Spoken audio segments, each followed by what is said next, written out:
Parks here, back for more Final Fantasy XIV. Last time around, we did a bunch of side quests in the lead up to beginning Operation Archon and trying to get all of our classes to level 40, at least level 49, before we start engaging in Operation Archon.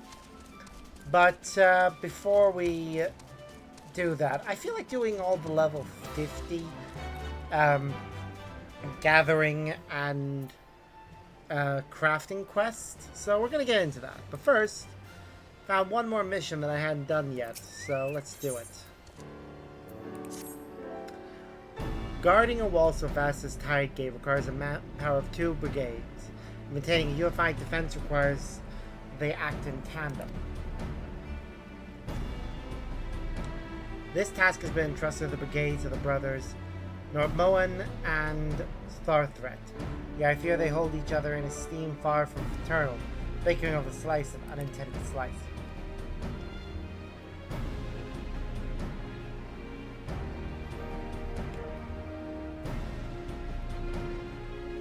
And so I need ask an outsider named you to bring provisions to Normoen of the north side and Tharthret of the south side to allay any appearance of impropriety.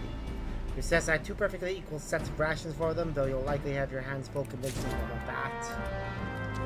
Of course I have to try and help these brothers get along. Per tradition. It's fine. We can do it.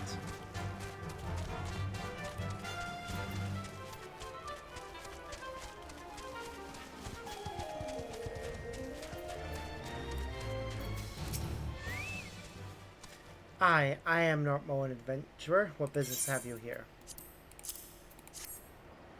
Ah, rations. An adventurer bearing rations is always welcome. I cannot help but think you bear even more rations for my brother's men.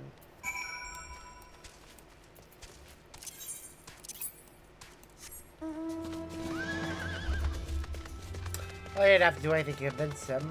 I just gave him it.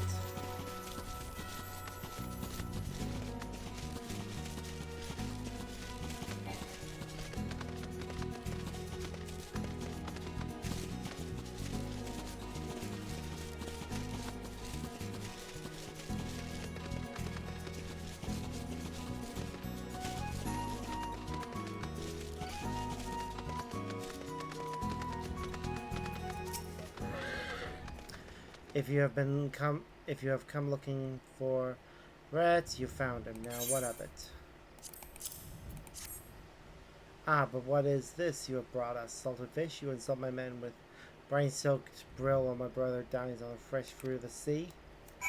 No, you both got exactly the same provisions.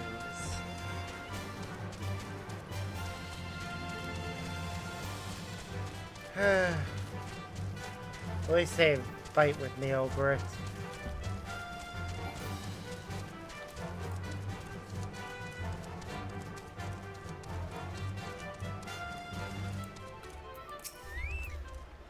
I take it witness their sibling rivalry firsthand. Now I understand why some wonder whether the two can cooperate long enough to hold the wall. But nothing unites like a common enemy. I have no doubt the brothers will set aside their pay differences when faced with the greater danger. Maelstrom needs your help. We would open South Taigate to welcome a returning detachment, but doing so would expose us to the Sahagin. That's waiting to launch a diversionary attack along the north side and lure the Sahagin horde away from the open gate. Seek out Nomar in North Taigate, the offensive falls under his command.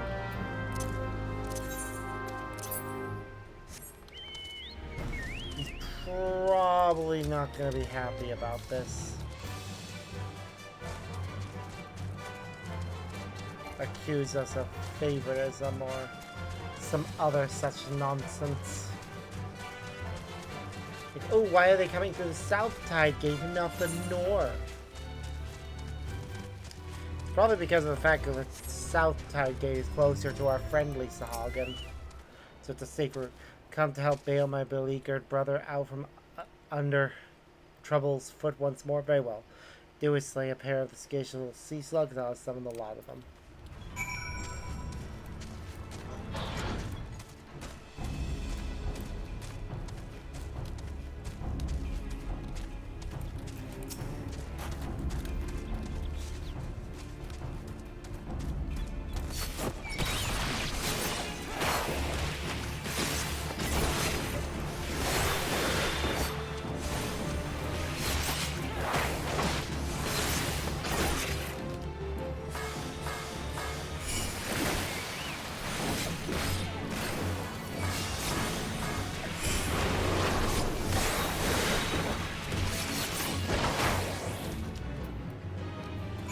collect it.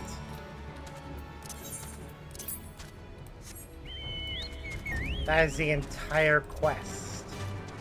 Jeez. Some of these side quests are just pathetic.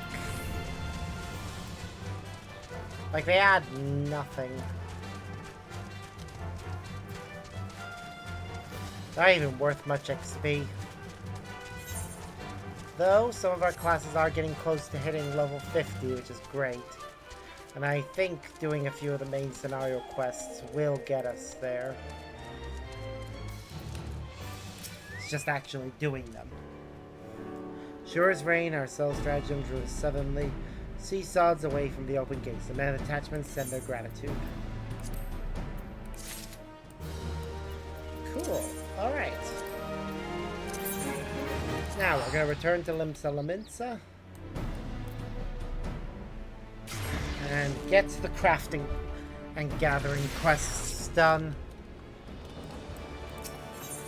So first we need to go to the Aft Castle to get 2 of the crafting quests.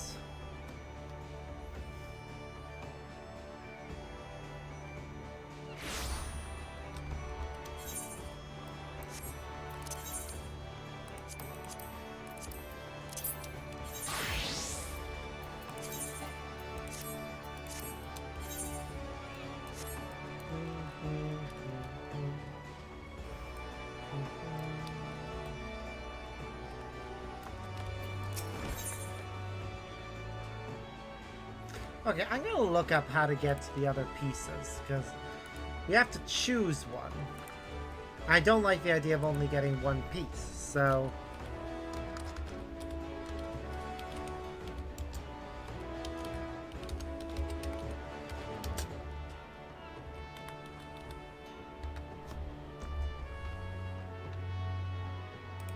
yeah, the blacksmith set.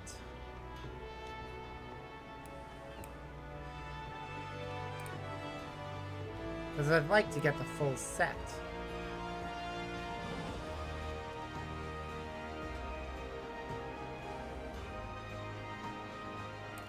We can get it from Yellow Crafter's Crafter's Scripts. So we will get those later.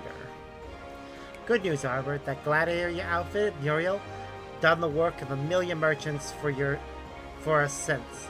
Her name's on the lips of every Colosseum fan, as is the name of the smithy we forged our armaments. Our wares are selling faster than we can forge them, and every member of the guild is reaping the benefits. Aye, they'll flow like wine at the wench tonight. Of course, customers, they've been asked for you by name, but I tell them you ain't got the time to personally craft all their butchers' knives and bric-a-brac. I still have no intention of shoveling that drudgery off on you. But there's one commission that requires your personal attention, I reckon. This one comes to us by the way of Phasar, so pay the man a visit. Before you go, a word of warning. Phasar is a solemn soul to begin with. His jaw's got him wound tighter than ever, judging from his countenance. Best be prepared for a bleeding tough challenge.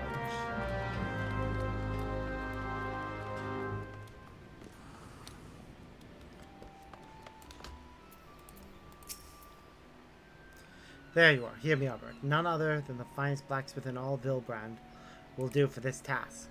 So renowned are your weapons that your name echoes through the distant woods of Gridania. So powerful your forge that has dent their disdain for steel into admiration. As such, a former champion of the Colosseum living amid the leaves has contacted me in hopes of engaging your services. That is all I can say. The rest she would tell you herself.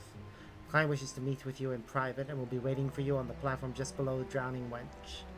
Pray do not keep her waiting. I won't. Let me just switch to Armorer and get the Armorer quest as well. I must thank you again, Arbert, for sacrificing your time and effort to help our guild with that order for the Maelstrom. It behooves us not to fail clients such as they, no matter the reason. But as is our fate, we are rarely afforded a respite from the flames of the forge. I have recently been informed that Admiral Mirrorwood will be inspecting various organizations, our own Armorers Guild included, and their roles in promoting Limsa's trade with the East. The impression made during this inspection will have a direct influence on whom the Maelstrom chooses the provider of its equipment and other sundry supplies. Blazer, in his usual arrogant manner, has proposed that we seize this opportunity to have the Admiral herself serve as arbiter for the final round of your contest. Imagine how that bastard would crow if you were to suffer defeat before the commander of Liz Elemental's Grand Company. The credence such a public failure would lend to his arguments would spell the end of the guild as we know it. We must not allow this to come to pass. Success in this third and final challenge hinges on your ability to forge what might need to be the most exquisite cobalt habergeon. Habergeon? Ugh. Habergeon? Ah!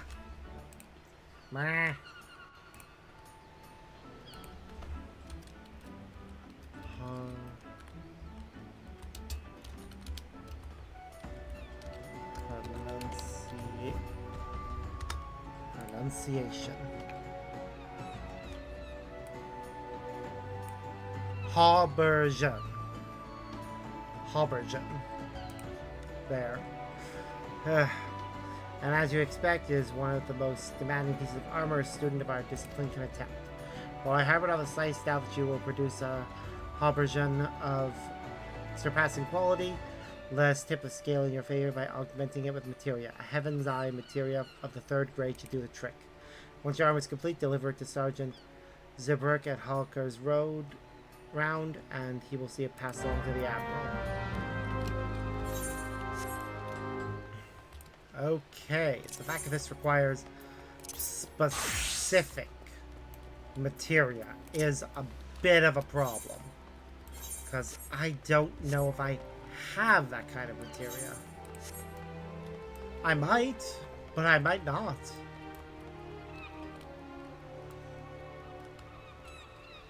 Okay, the person I need is on the floor below this, which means I need to find the path down, which is over here.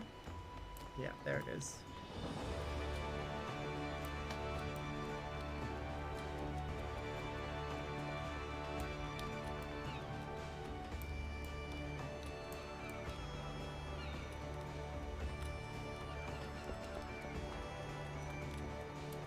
Look! A random Mamalja in this city. Huh. It's kind of cool. Well-traveled Mikote. An honor, Arverazem. I appreciate you coming all this way to meet with me.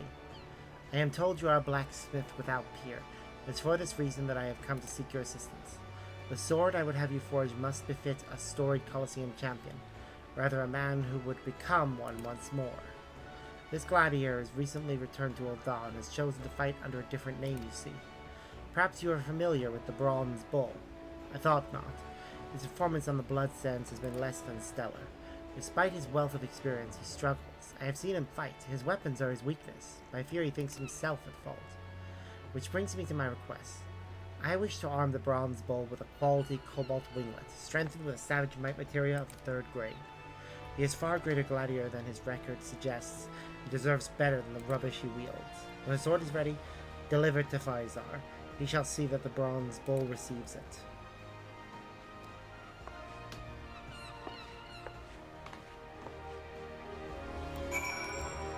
Alright, well, we've got our first 2 things. Our last one in this area, because, yeah, is Culinarian. Am I actually equipped with the best gear I have for Culinarian? Just making sure.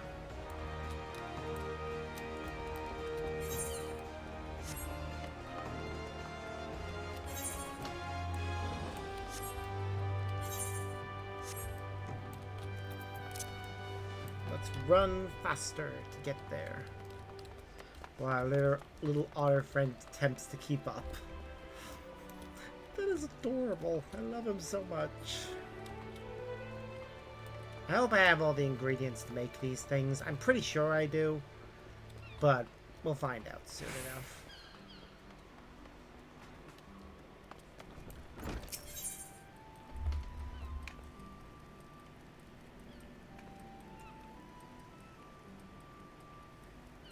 I'm gonna get the Culinarian hat.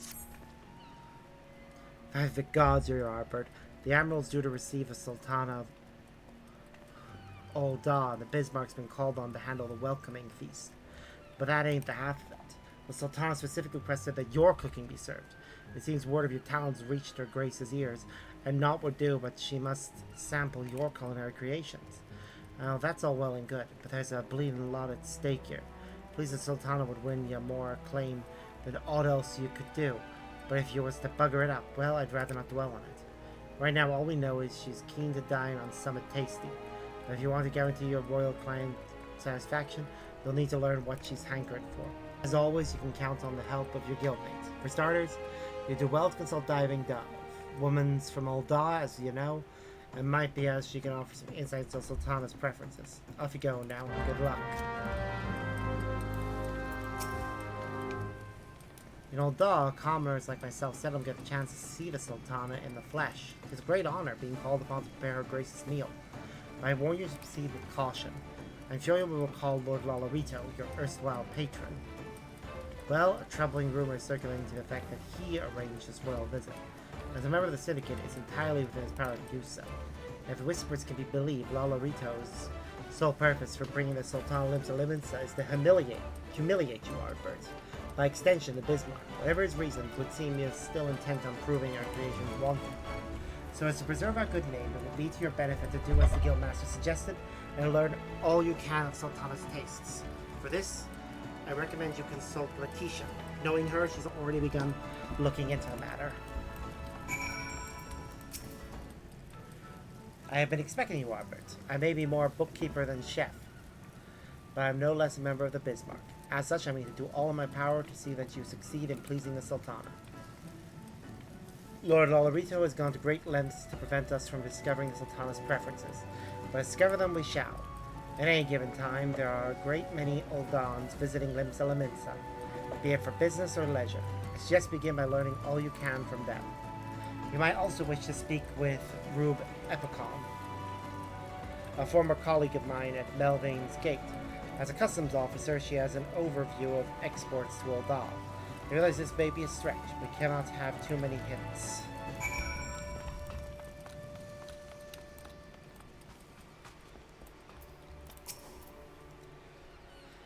You would know about the Sultana? Her Grace is possessed of a good heart, that much is plain. But if you ask my honest opinion, she's rather young to be ruled. Oh, her preference is at table. In that case, I know for a fact that she is partial to crown pie. I once went to a patisserie to buy one, only to be informed that her Grace had bought out the entire shop. Okay, that is a very helpful clue. Because that's a very specific recipe that we know she likes. Unfortunately, one of the ingredients has to be purchased, but that's fine. Well, yes, I do have to come for all that. Is there something you require? You wish to know what the Sultana likes to eat. I scarce qualify to judge this thing, but I do recall this one time I went to the markets. There was a vendor crying his stock of meats, and the fellow is to be believed. His beef was bound for the royal kitchen to be used to make beef stew for her Grace. I hope that helps. Okay, beef stew. That is something that's worthwhile knowing.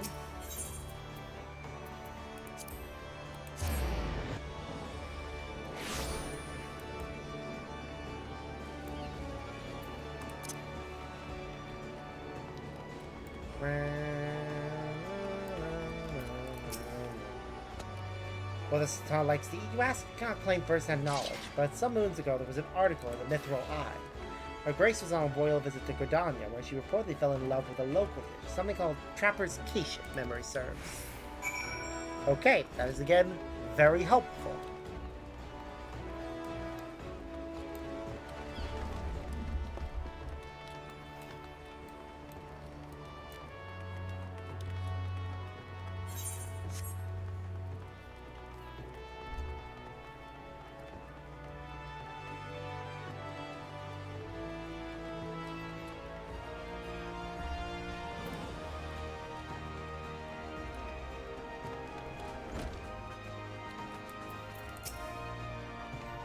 Ah, you must be from the Bismarck. Letitia sent word that you might be along to learn what manner of cuisine the Sultana enjoys.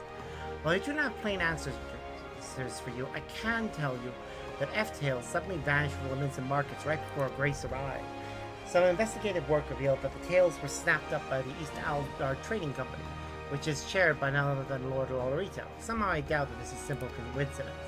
After all, one thinks of F-tail, one can't help but think of the eponymous dish, F-steak. Wager that Lord Olorito seeks to prevent you from making it. All the Marines prepare a plate, no? Okay, that's 4 unique dishes that we will need to make. And hopefully I will have all the ingredients, or at the very least, be able to easily acquire them.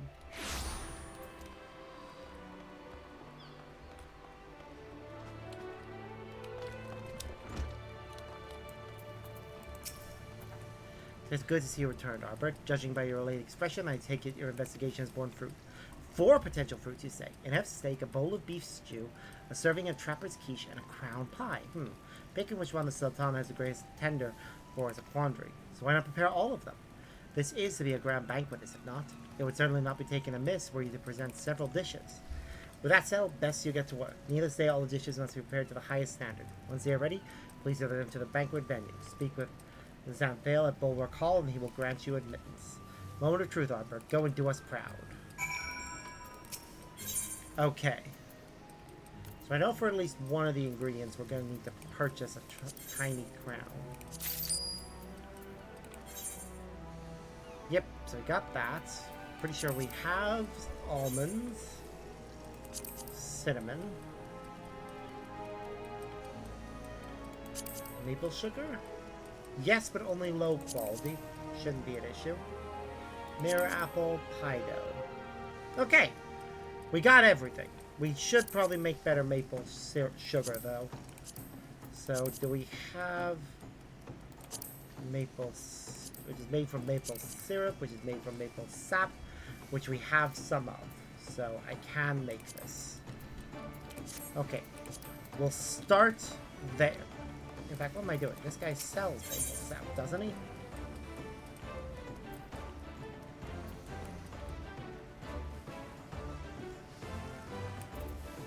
Yeah, he does.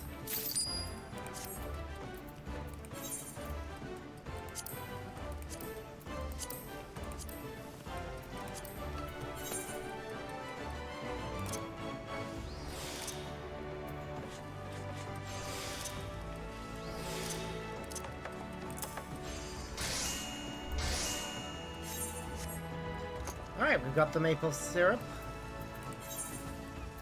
which we should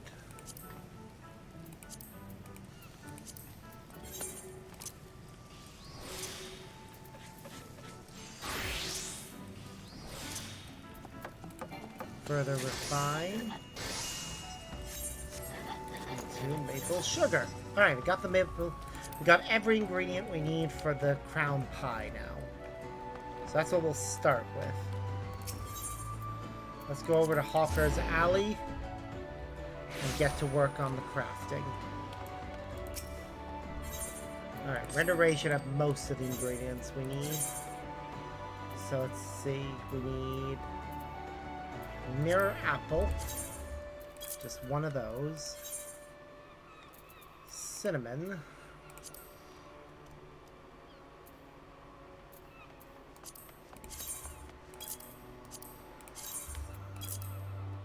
and pie dough, which I think Lena Rama should have. Let's see, there we go. And that should do the trick.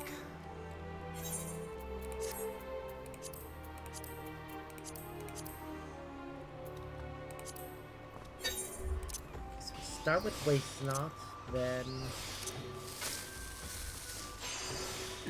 back and forth.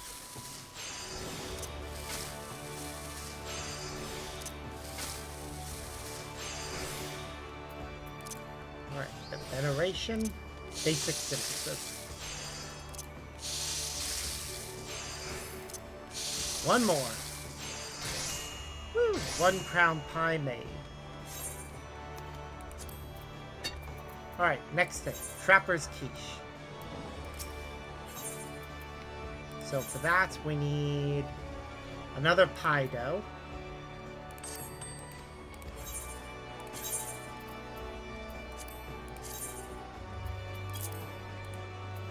Nutmeg, Midland basil, cream cheese. Okay. How is cream cheese made? We need night milk, which China's has, and sweet cream, which China's also has.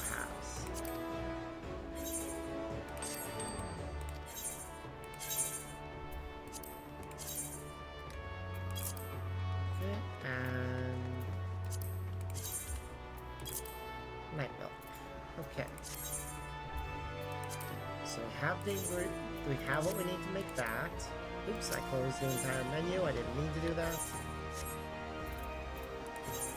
Alright, next we need stuff that Silva should have, which is Eft tail.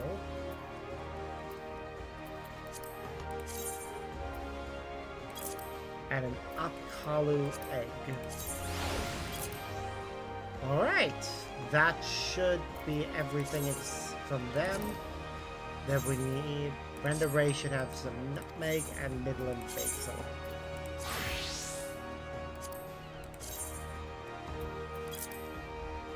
Let's have some nutmeg, and then... Oh, we actually only have the one. That's convenient. Okay. Let's go ahead and make some cream cheese.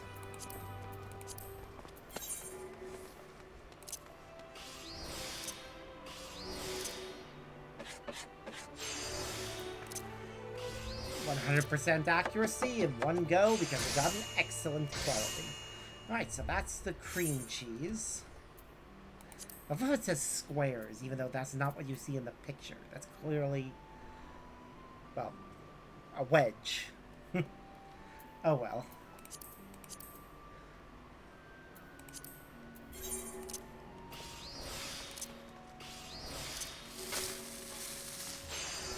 Hopefully we can make this well.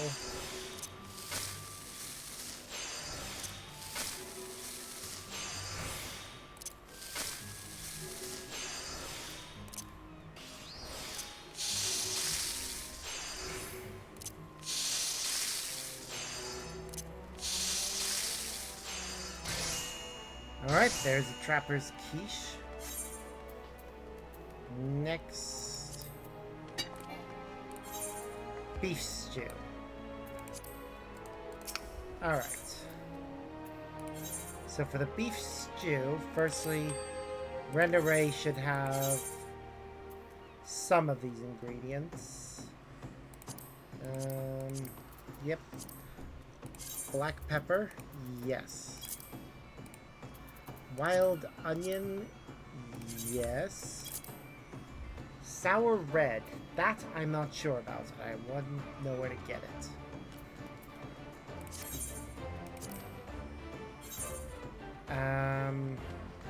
Silva should have the buffalo sirloin if we have any. We had enough. China's, I think, might have. No. Okay. Let's try Lena Rana to get the sunset wheat flour. Okay, do we have any sour red? No, don't know where to get it either. But Nailbird has the mineral water.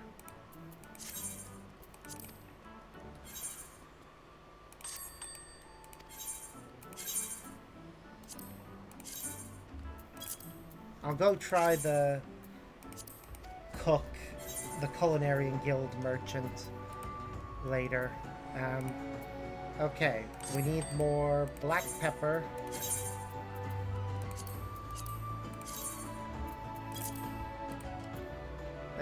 Garlic and garlic. Cider vinegar and laurel. Okay, and an F-tail. Okay, we need more mineral water.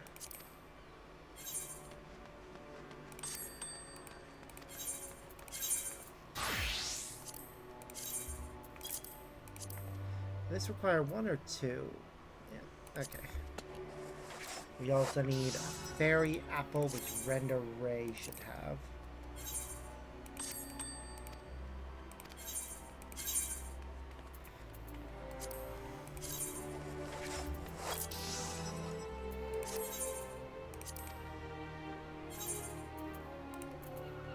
What else do we need? Anything else? Yes, F-tail, which Silva should have.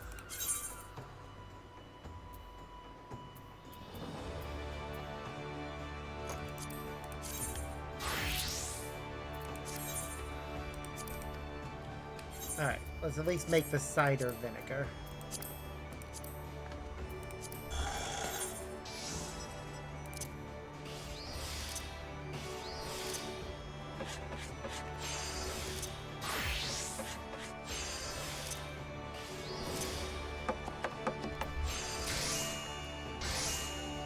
Wow, 5 bottles of it.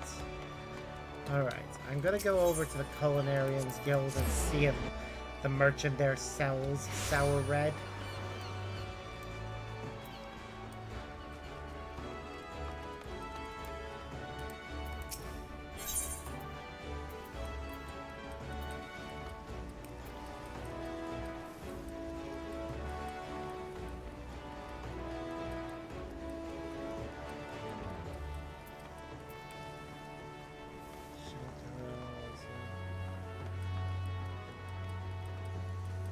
Okay, I don't see it amongst his options, so I'm gonna need to look up where we get that, because I actually don't know.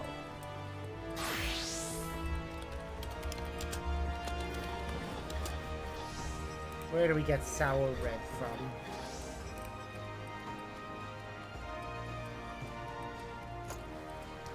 Somebody called Engarand in the Limsa lower docks.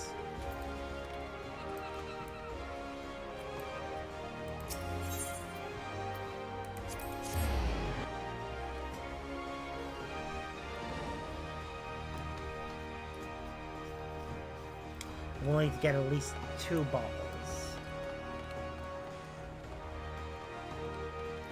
I think I'm going the wrong way to find the person I'm looking for. Yeah. Pretty sure that the other direction.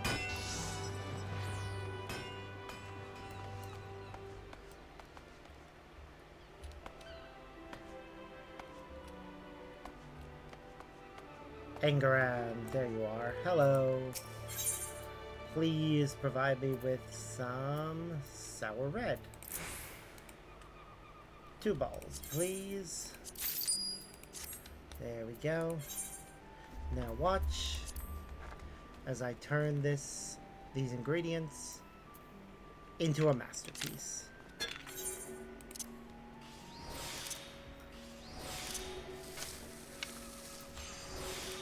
Maybe at some point in the future, when I have the right setup for it, I should do like a cooking stream. That might actually be fun. Or maybe I should just do cooking videos to upload to my YouTube.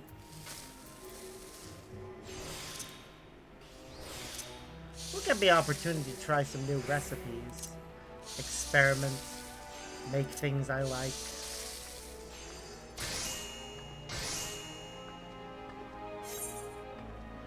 Alright, next the F steak.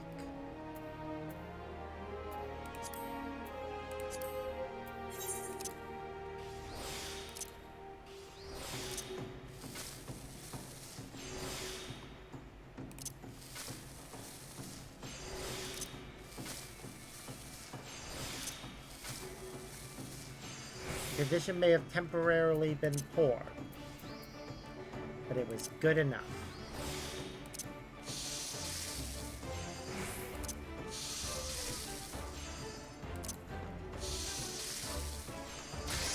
We did it. I think that's everything now.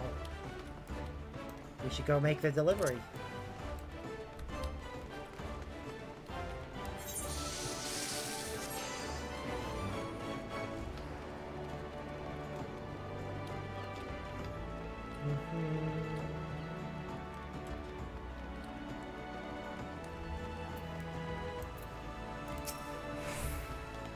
You are the Culinarian Artbert Azam. I am informed that you will be serving an F steak, a bowl of beef stew, a serving of trapper's quiche, and a crown pie for the Admiral's banquet. My lords and ladies are beside themselves with anticipation. Pray do not keep them waiting over long. I love that the crown pie is the only one that there's only one of. Ah, the dishes. Yes, everything appears to be in order. You may enter. This will be great. We're preparing for the final battle and having a banquet as part of that. Oh, she's so happy. That is the face of somebody who got something that she wanted. And that is the face of somebody who is not happy with the result. We thought we would fail. Fuck you! Is that face? I do declare that was a most magnificent meal. My sole lament is that I cannot eat another bite. Would that I had the girth of a gubo. It gladdens me to see your grace so well satisfied. Forsooth, never have I known such satisfaction at table. You did not exaggerate when you told me that culinary of surpassing skill was to be found in Limsa Laminsa. You are that culinary, are you not? Thanks to you, I have tasted heaven. My gratitude is yours. Oh, yeah, he is not. How could he possibly have known every one of the Sultana's favorite dishes? Instead of being humiliated, he ends up winning her grace's adulation. Bah! He's grinding his teeth. Did you say something, Lord Rollerito? Nay, your grace. I was merely admiring the cuisine. As you say. Now then, my dear culinarian, pray tell me your name. I would send to you a gift befitting your services this day. A gift is not required, your grace. You were given to understand that I requested you by name? Forgive me, but there appears to be a misunderstanding. I had entrusted the arrangements wholly to Lord Lollarito.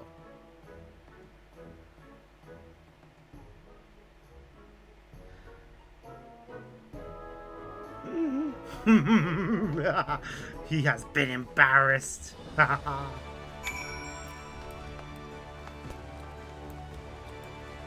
Oh, that makes me so happy. The guy is an asshole.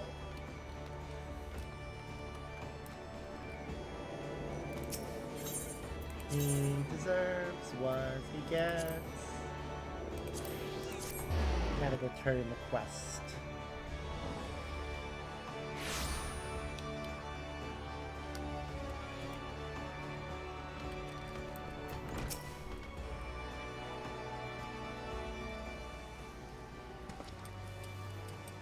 I've heard all about it, Arbor. You did it again. God's bless you. To have the Sultana herself praise your cooking as a taste of heaven? Hells, even I can't boast of such a feat. The Admiral commends me for training such a fine culinary, but I could know more and teach you what it means to be one. Make no mistake, 'twas you what did all the hard work. You've surpassed even myself for fame, Arbert. There ain't nothing left I can tell you what you don't already can. I'm prouder than I've got any right to be. Nay, nay, tain't no modest accomplishment, lad. And from here, you'll go on to reach even greater heights in your craft. But wherever you end up, always remember me words. It's passion what makes the culinary. With that passion close to your heart, go and put smiles on the faces of folk with your cooking. To be sure, I'll keep striving to do the same.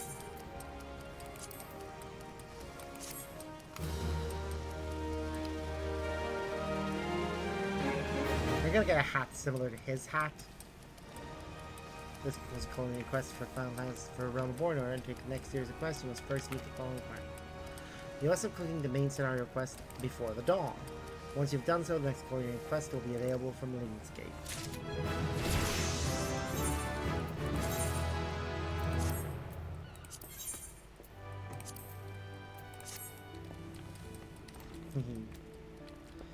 Alright.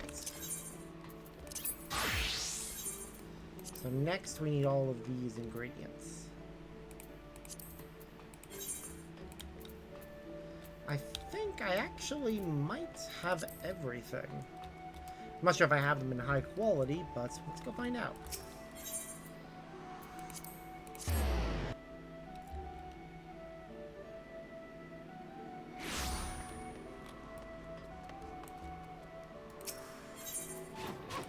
Okay, so firstly the cobalt ingots. We definitely have some.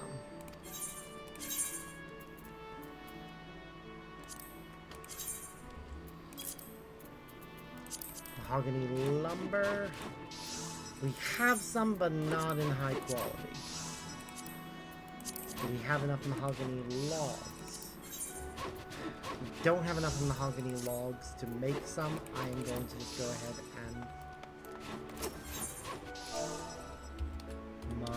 mahogany. Mahogany.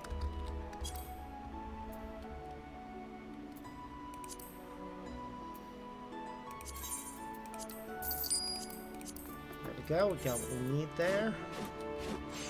Next, horn glue. Which requires Algord horns, which we have just the right amount of. So that's convenient for us. It has that we have enough. Okay, what's the last ingredient? Sunrise 10. I'm pretty sure we have that. Yeah, Nailbird's got some.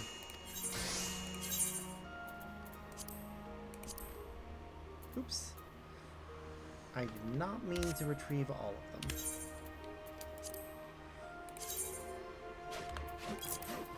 I only need the one. Okay.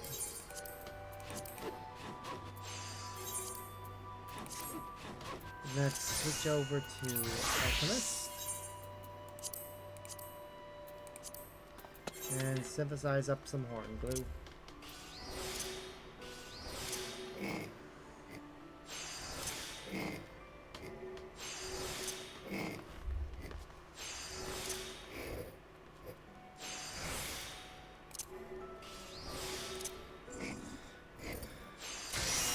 There we go, we got the horn glue.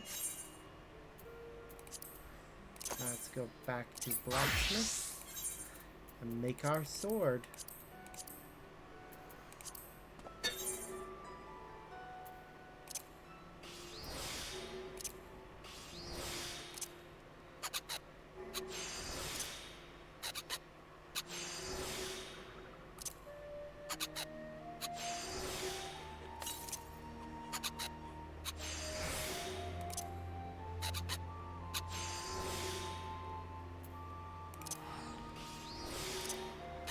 Alright. We should be able to do this. Alright. We've made the sword. That's been done. The problem is, we now... or winglets. Which, is that a sword? Yeah, gladiators are. The problem is, we now need a savage might materia of 3rd grade at mid... Yeah, I will take that, thank you. What was the other one I needed? Heaven's Eye?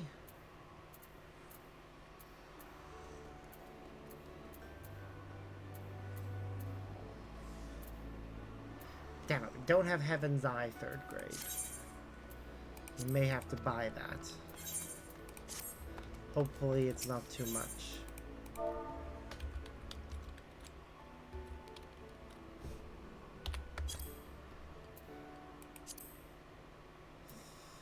That is a bit much, mate.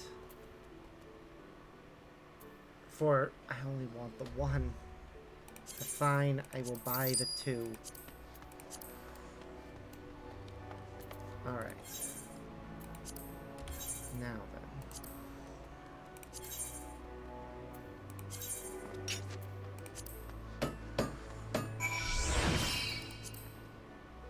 Alright, let's go deliver. Where was it we needed to deliver this to?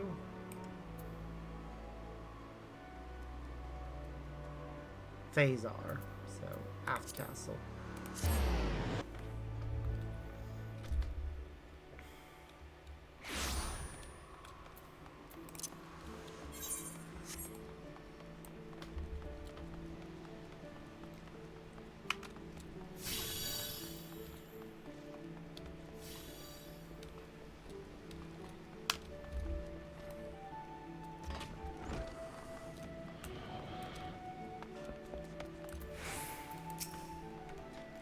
I am aware of the client's specifications. As soon as I verify that your sword is to her satisfaction, I can contact the intended recipient. You have outdone yourself yet again. Your task is almost complete. In a most peculiar request, the client wishes to be on hand.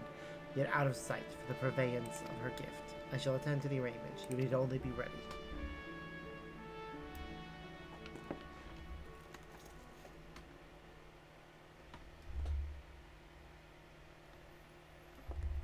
It's a beautiful sword. And here comes the bronze bull himself. Since when have you taken a fancy to a male gladiator, Fezar? What's all this really about?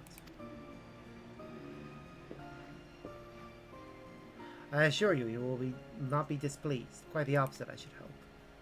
Goddess blushing. Pleased, then? Precisely. You come bearing a gift.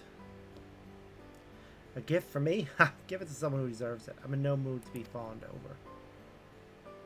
Due to your mounting defeats, no doubt. I know my record, merchant. Ah, but that is the very reason I believe this gift will lift your spirits. Behold the cure of your recent woes, a sword like no other.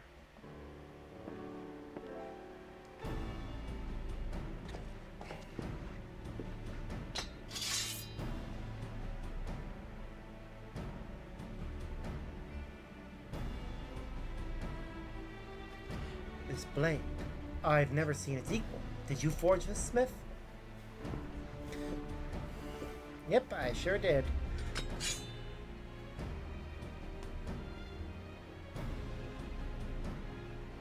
I would be proud to call it my own. I believe that is precisely what our patron intended. Care to tell me who your patron is and why he sees fit to confer upon me such a treasure?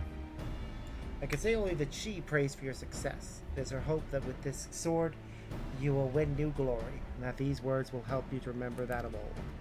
The way of the sword is such that all who walk it become lost. Her words, eh? Well, I don't see why she had to orchestrate this mummer's farce. I would have gladly accepted the sword from her in person. Oh? Aye, I thought the calamity had claimed her life. I should have known better than to think the Hellfire Phoenix would die so easily. Damn! We made a really good sword if we can cut through another one. And now it's my turn to take wing.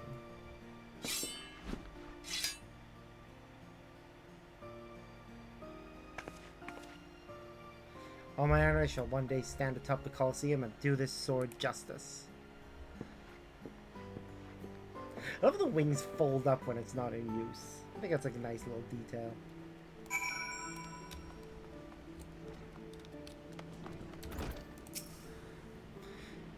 Grandfather's no fool. I suspect he knew I was present the moment his words left Fezar's lips.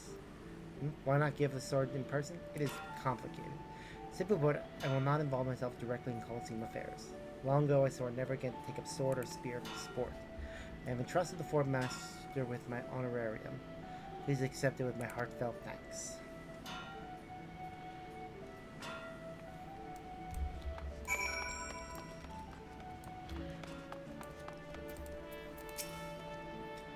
Well, look who's back from bringing in another fortune. I don't know how you do it, Arbert. I'm glad you're doing it for us. If you hadn't come along when you did and helped us turn things around with your quality smithing, I reckon I'd be another workless drunk drowning me sorrows at the Wench. Instead, I'm a happily employed drunk celebrating the successes of the Wench.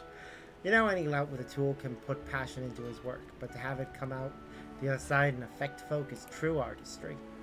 And make no mistake, lad, the impact of what you've done for the guild will be felt for years to come. You're one of the best goddamn smithies I've had the pleasure of knowing, Arbor. There ain't nothing more to say than that. This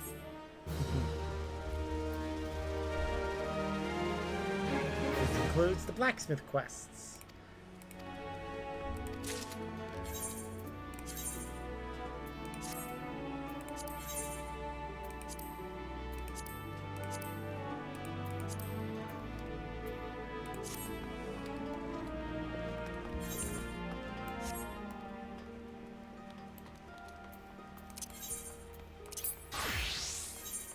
Alright, we need cobalt rings, undyed felt, mithril plate, and boar leather to make that.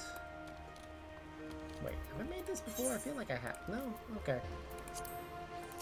Just involves similar ingredients to another recipe, I guess. Pretty sure I have everything I need, but we'll see in a moment.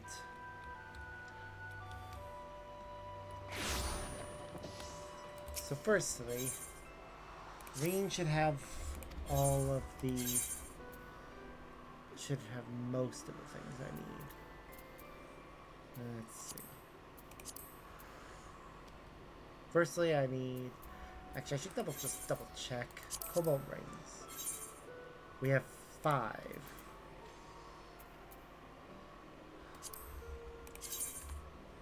We need 3. Mithril plate, we don't have any. It is made from 2 mithril ingots.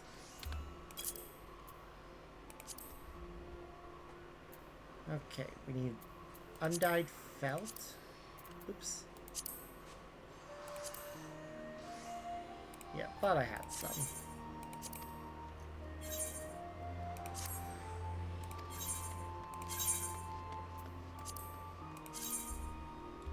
Just the one, wasn't it? Yep. Then boar leather. My crafting method. Jeez, we have so much boar leather. Or, not boar leather, boar hide. Jesus. What about element? Do we have... Yep, Nailbird's got plenty.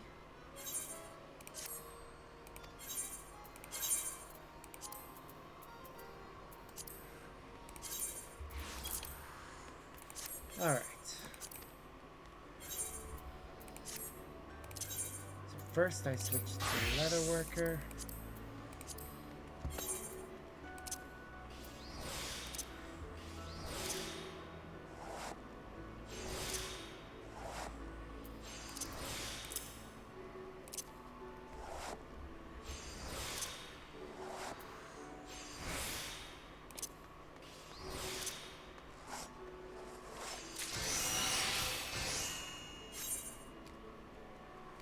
Okay.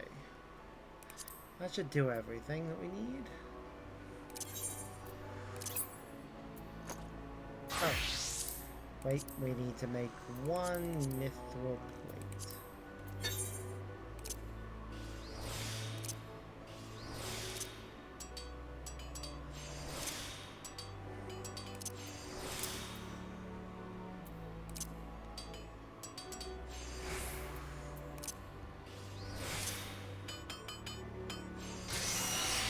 Go, mithril plate.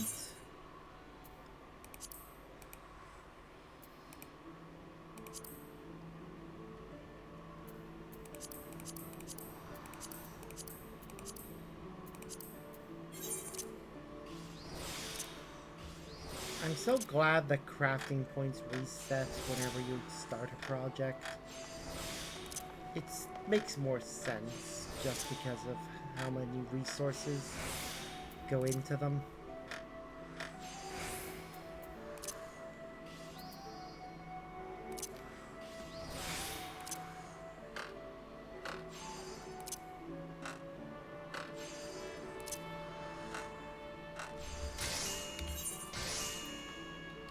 Alright. So that's that. Then we just need to meld it with Heaven's Eye 3. And then talk to this person. Arborzem? You have a cobalt Haberjan for me? Then it would not do to keep Admiral Millwood waiting. Consider your submission accepted. I think you'll enjoy the Admiral's methods of appraisal.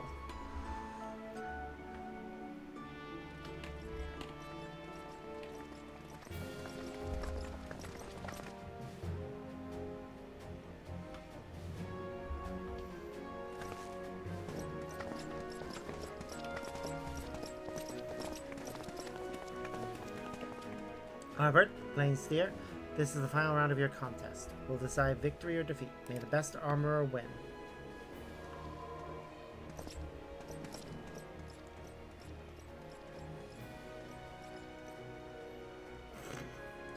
Admiral, who are these gentlemen? Where are the mannequins? I find little can be learned from insipidly lifeless models, so I've decided to take a different tack. My men here will wear your armorer's submissions instead. I see, do you intend them to take on varying poses for your inspection? In a manner of speaking, we should determine the quality of the armor, do we not? I prefer the direct approach.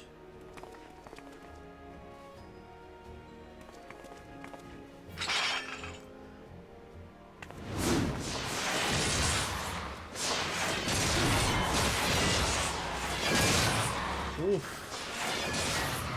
My good beard! What kind of appraisal is this? Are you really that surprised, Naza? We'll find our way to test your gear in the heat of battle. Using flesh and blood warriors is hardly necessary. Why the risk of injury?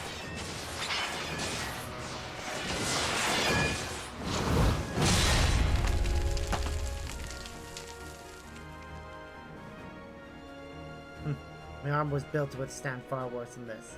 Those blokes get hurt by them oversized hatchets. They ain't got no business being here. You agree on that score, don't you, Artbert?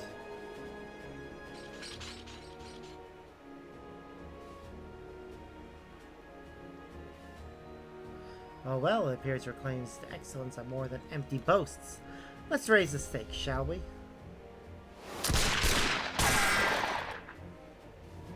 Damn! Should have shot them.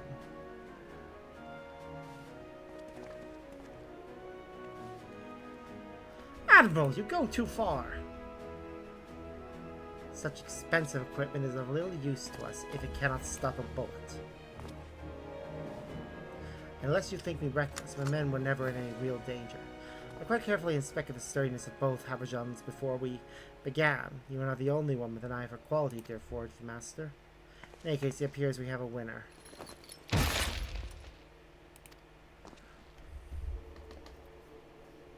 I don't believe it. The shot punched through me links. It's so damn different between your armor and mine. Perhaps the reason you can't answer that question, Armor, is the reason you just lost to your colleague. Bloody hells.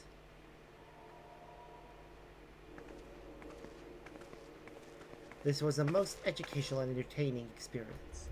When Maelstrom next finds itself in need of replacement equipment, I believe I know just the sort of armorer to whom we shall turn.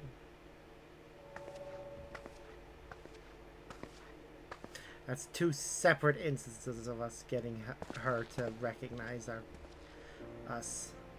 Congratulations, Albert. It was a close contest, but you've struck a telling blow here today nonetheless.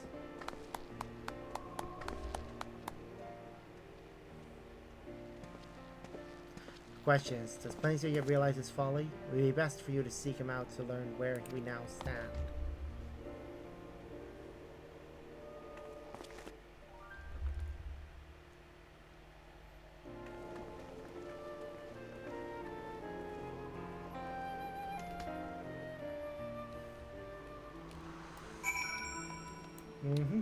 Definitely should.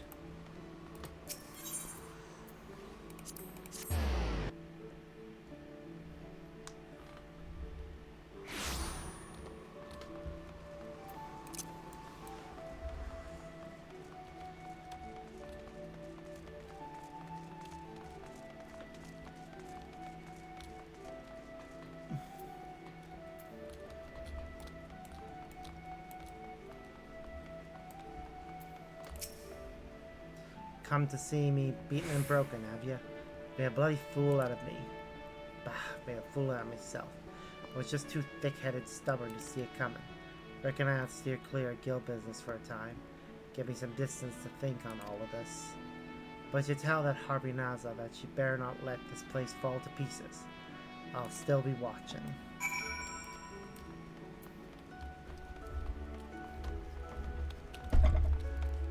He's leaving. Okay, guess that makes sense. He should travel, learn. Try to become a better person. How very like Planesir to have the last word. At least now he seems to have grasped the idea that his way is not as absolute as he believed. After all, the greatest source of innovation is found in our connection with others. For instance, did you know that cobalt was the original pronunciation of cobalt?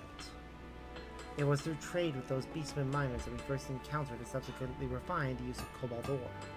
Without such contact, it is unlikely the armor you forged for the last round of your contest would even exist today. There is only so much an armorer can achieve on his own. It is mutual respect and a healthy dose of friendly rivalry that truly spurs the improvement of a craft. Blazier's gravest mistake was to see his rivals as enemies. By walling himself off from his peers, he denied himself the knowledge of techniques which you were grateful enough to receive. His defeat was inevitable. And it was your determination and skill that taught him the dangers of stagnation. You embody everything I stand for, Arbor, and the guild is richer for your presence.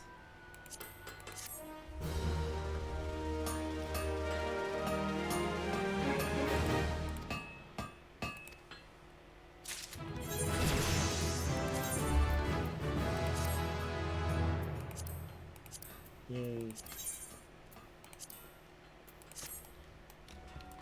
Alright. So that is all the crafting class quests for Limsa done. Surprisingly, that took us a lot longer than I thought it would. Oh well. Can't be helped, really.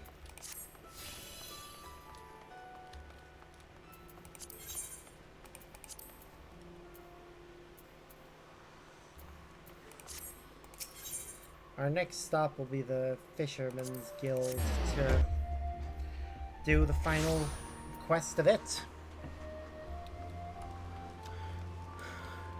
Or at least the final Realm Reborn one.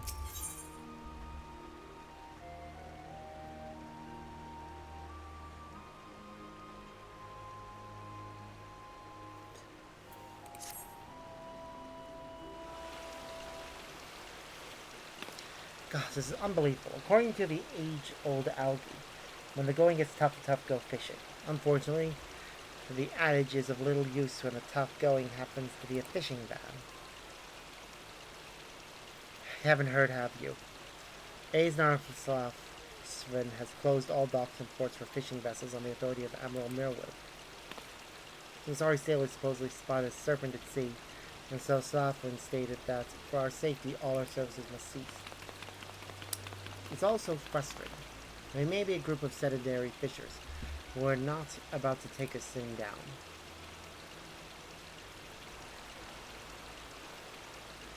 First, we'll need to know what we're up against. The Brigadier Consortium maintains ties to Maelstrom, so Sybil may know something we do not. It is time to go fishing for information.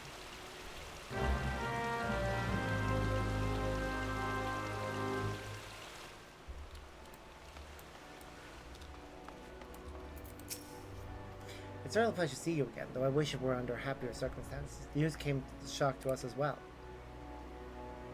Any Lamentin who has ever boarded a boat has heard the tale. Back when this world was not but a dry, lifeless rock, Lim Lane created a giant serpent. From its massive maw, the creature spat forth water until the land was filled. But it would not stop. To prevent the world from being completely submerged, the navigator trapped the serpent in a floating island with the warning that if it were ever to be free, the seas would rise until the world ended. This is from where the Thelasocrates motto, "Till sea swallows all," comes. You can imagine the animal's surprise when learning a sailor claims to actually have seen the serpent in question. While you and I may recognize it as a fairy tale aimed to scare children, the panic in the streets is real. So Slafrin hasn't any choice but to take drastic measures in order to maintain the peace. Regrettably, those drastic measures have dire consequences for both your guild and my consortium. The Maelstrom is too occupied with ship inaugurations to conduct a proper inquiry, meaning our only hope is to take matters into our own firm yet supple hands. It may be impossible to prove the sea serpent does not exist, but perhaps the testimony of the eyewitnesses could be impugned. I believe you have met the sailor responsible for sightings, the one known as Chucharoon.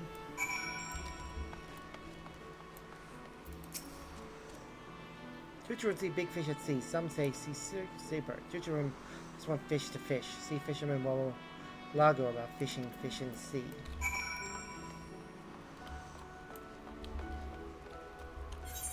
Yeah, it's probably just a big fish.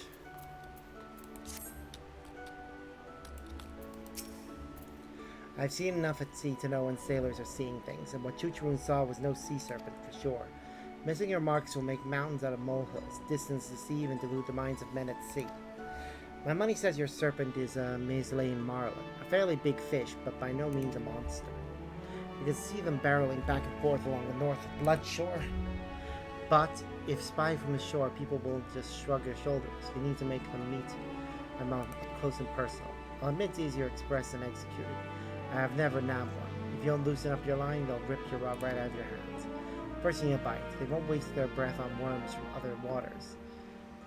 Mesa Marlin demand mooching, more familiar to you as fish wheeling perhaps. Not just any mean act of mooching, but the daunting duty of the dramatic double mooch. Reckon you're ready for it. Get a gobby ball and haul in a harbor herring. Once you've hitched your herring, offer it up to an ogre barracuda, then bait that beast to make the Maslayer marlin bite. Makes me want to sail out myself, but Sesame would slay any guildmaster who slights him. Besides, I'm sure Sisyphus would sooner see you succeed at it. Okay, so he said Bloodshore and a gobby ball.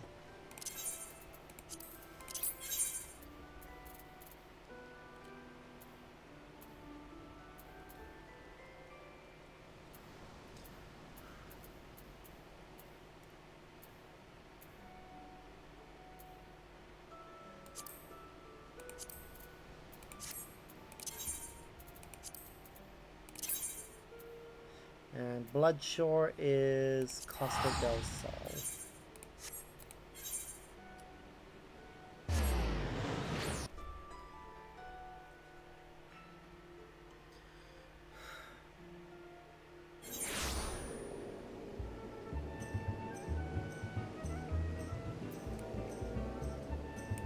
North Bloodshore.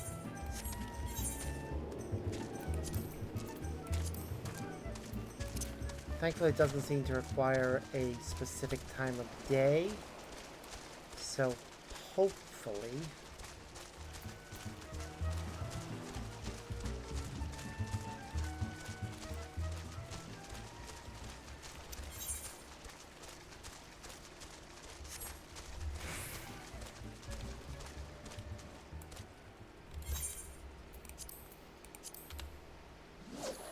Okay, it says undiscovered fishing hole, so this might be the one I need.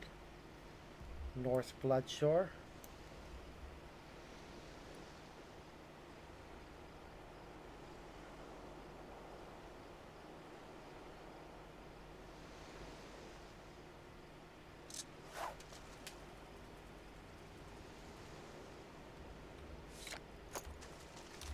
Okay, hold on.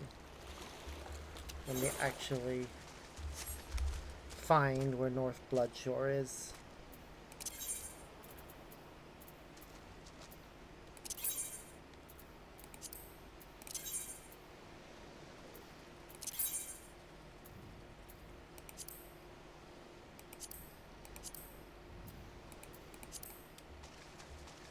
Is this not North Bloodshore?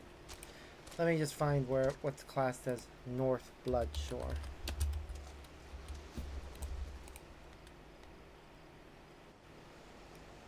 Okay, so apparently North Bloodshore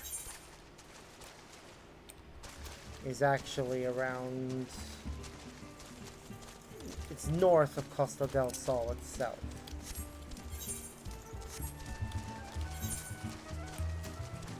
I'm gonna head over to that island there and see if fishing on its coast is the right spot. Or... Wait, hold on. Maybe... Okay, hold on. I think I see where I need to go. It's there.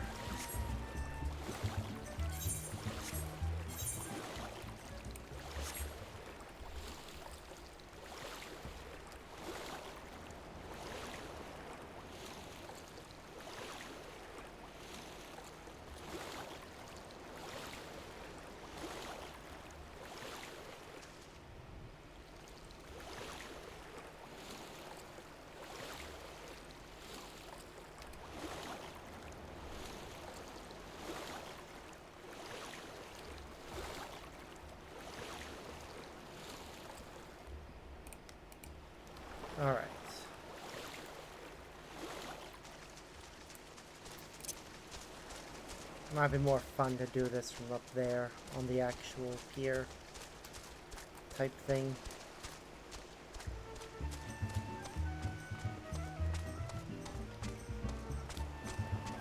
Yeah, do it from right here.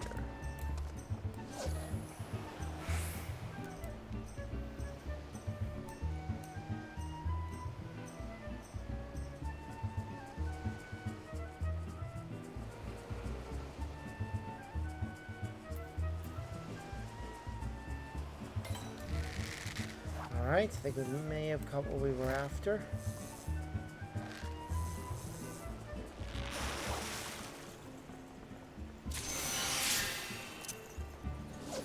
Mooch.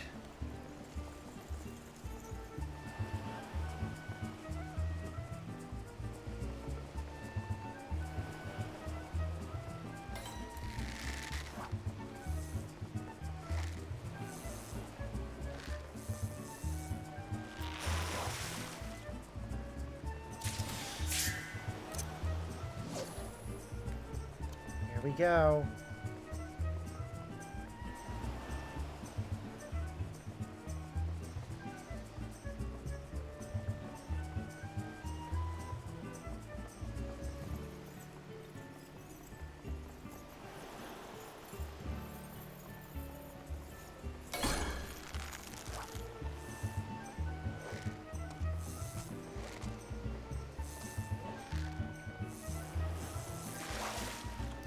And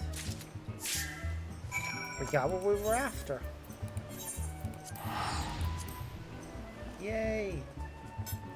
Yay us.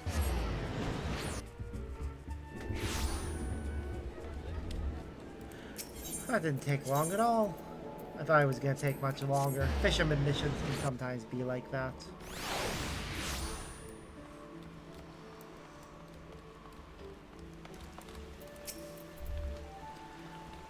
I can't believe we're reduced to this. Still, while Wallago never been right for running a guild, he's never been wrong about a fish. If he says our serpent is a Maisland Marlin, that's what it is. Want to read about it? A large saltwater fish found in the warm waters south of the Sea of Ash and known for its remarkable swimming speed.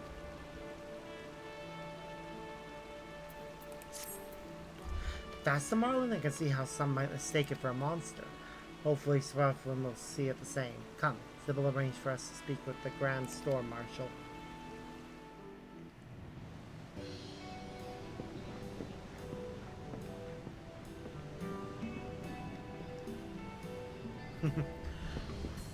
So many moons has it been.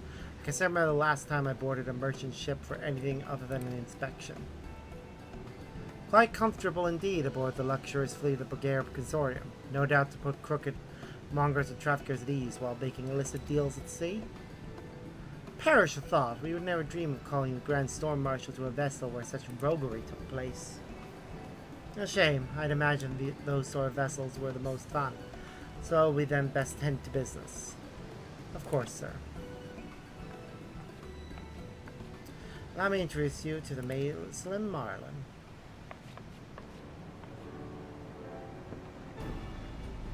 I caught that? Jesus Christ. That is a big fish, alright. Grey Lemolane's ghost. The blurry thing is massive. Wherever did you catch it? Though I suppose that doesn't matter. At any rate, it's your contention that this marlin is our sea serpent? You can sing yourself to sleep with that silly sea serpent story, but it still won't hold water. I knew things were proceeding too smoothly. You always know just the wrong time to act the guildmaster, don't you? Never you mind. I've known Wallago long enough not to mind his manners. Unlike his fish, I know when I'm being baited. Boy, you've been baiting and bullying us with your ban. Will you let up and lift it? A fine question. I never noticed that he had heterochromia. Kind of cool. Fine question. To lift the fishing ban. Or not to lift the fishing ban. What to do, what to do, what to do.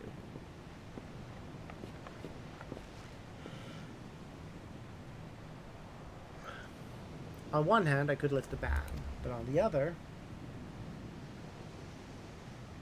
Now who's the one baiting?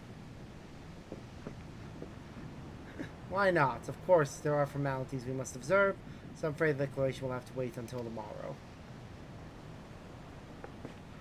And the ban will be lifted, won't it? Unless you prefer it weren't.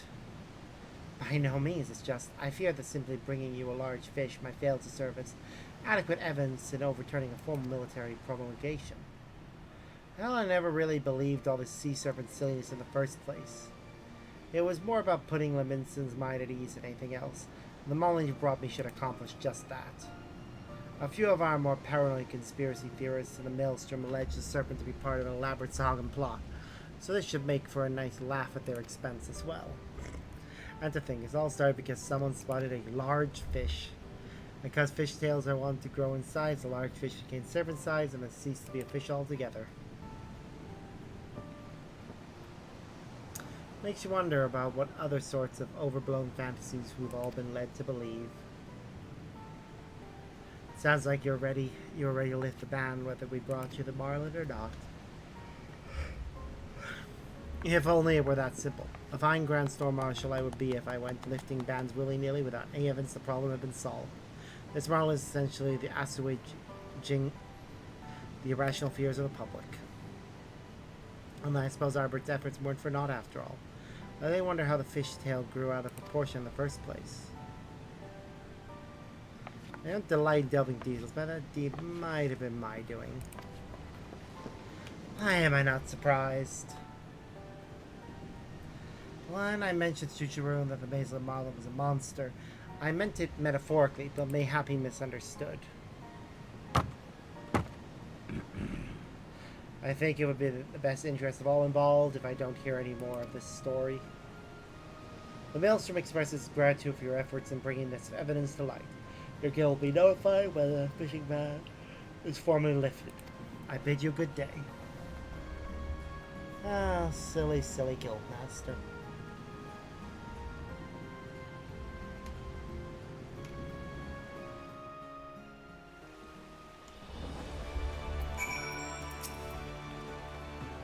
Terrifying to think a little exaggerating can get out of hand, particularly when you consider how often fishermen exaggerate. But it sounds like Swiftman knew something was fishy all along. Nevertheless, you saved our guild from destruction at the hands of an imaginary sea serpent.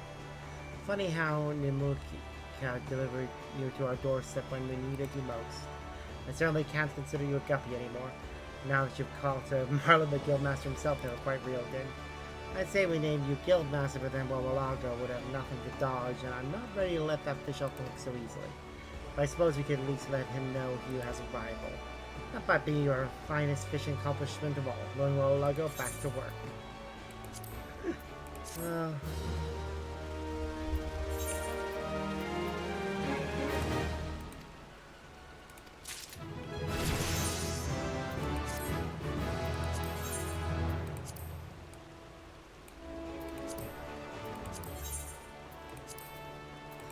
Yay, we got a nice hat. Ooh, another quest. There you are, Bert. Where have you been? Somebody tell you about the big fish? No, I don't mean him. Wawalago may be the guildmaster, but he's more the big lugworm than the big fish. That calls you the best fisher in the guild. That's why he wants to see you. Some scholars raising a hue and cry about a giant fish that needs catching. Fishing, isn't it? It's actually serious business for a change. What will the morrow bring? Sharks spilling from the sky in a spectacular shower of scales? Don't look at me like I'm the acting guildmaster and all. You'll find Wawalago at his usual spot docks. Might as well hear what he has to say. You know, I like to lose by it, and I've surely heard a belly fill.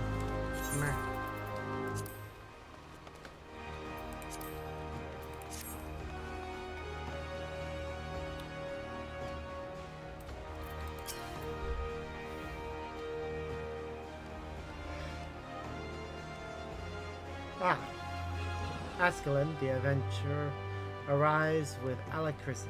Arbor, this fellow you must follow. He is learned in lore and wise in the ways of worms.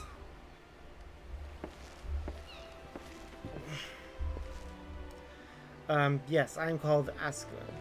I am indeed learned in lore. That is to say, I study legends throughout Eorzea, legends of what the common man might call giant fishy things. I recently came across an ancient document which makes reference to something called the Nepto Dragon.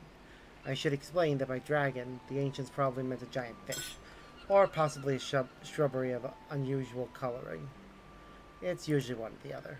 But my Nepto dragon was no plant. For the book of 3 notes, it was twice man-sized. That is to say, twice as long as a fjord is tall. It tore through hulls of trading ships with its mighty teeth. Did it ever live? Does it still? One thing is certain. If I ever find its home wars, it will not be I who hauls the mighty monster out from its depths. I haven't the fortitude. To clarify, I fear water. Greatly. Even standing on this pier tests my will to its limits. That is why I am here, that I might petition the aid of one such as yourself, who harbors no such fear. Terrifically told and totally true. He came to Wabalago, this learner of yore, but he found this fisher had faults. Told am I to make him after this monster of myth, though I do think that I am not completely diminished by my dotage. Or do you doubt it? I thought to myself, it's a game one game guppy. The best of the bunch, bearing myself by the dreams. Now then, on to the old ones. I saw that flinch, and the furtive flitting of fingers to some folksy charm. Suffice to say, I speak of fish grown great in gloomy green depths. You've heard chatters about these wily wizards of the water, I'm sure. But chatting is not catching. More fishers have heard the history than have hooked the hidden heavyweights. Now, if what this learner of lore tells is true, this Nepto dragon will need a fisher who can fish an old one to order. So follow me and prove your prowess. Pretty please?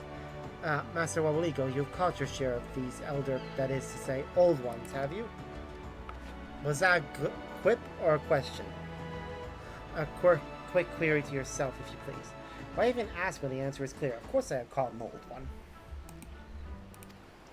Notice I stress the singular, Even the master fisher of all the years, he found the old ones a heavy, heaving handful of hell. Where to begin? The Titanic sawfish, an enigma to entertain even an eclectic expert. It enjoys a certain infamy in its immediate environment, shall I say. Other fish of its fraternity flip their fins and flee from it. You can find a Titanic sawfish in Cape Westwind. You must mooch the monster if you're primed to pull it, and our culture companion will coach his corrections. Now, ready the reel, call the creel, use a lugworm, and catch the Molthor Gobby. Molthor Gobbies are only the first bait to bag the best. Mooch with it to net a wahoo. Now you must maintain the mooch to manacle a Titanic sawfish. A Piscipiscus is a Titanic sawfish, and I'll drop to doubt about it. Only appears when all aligns, the hour, the weather, and the welkin's color. Should you net the Titanic sawfish, no nugget of knowledge will I deny. I have much opportunity of the old ones from and Umik, and you shall learn every detail. Noisy feet, I know, but mine eyes have seen you master that mendacious marlin of Meslay, and that makes you a fisher second only to Wabalago. I'll get some better gear before I go after this. The Beast of Brewer's Beacon. Because, yeah, everything has to be perfect to catch that, and that's going to take some time. So I think we'll save that one for another time. Doing that quest, I mean. Right now, I think I'm in the mood to go to Gridania.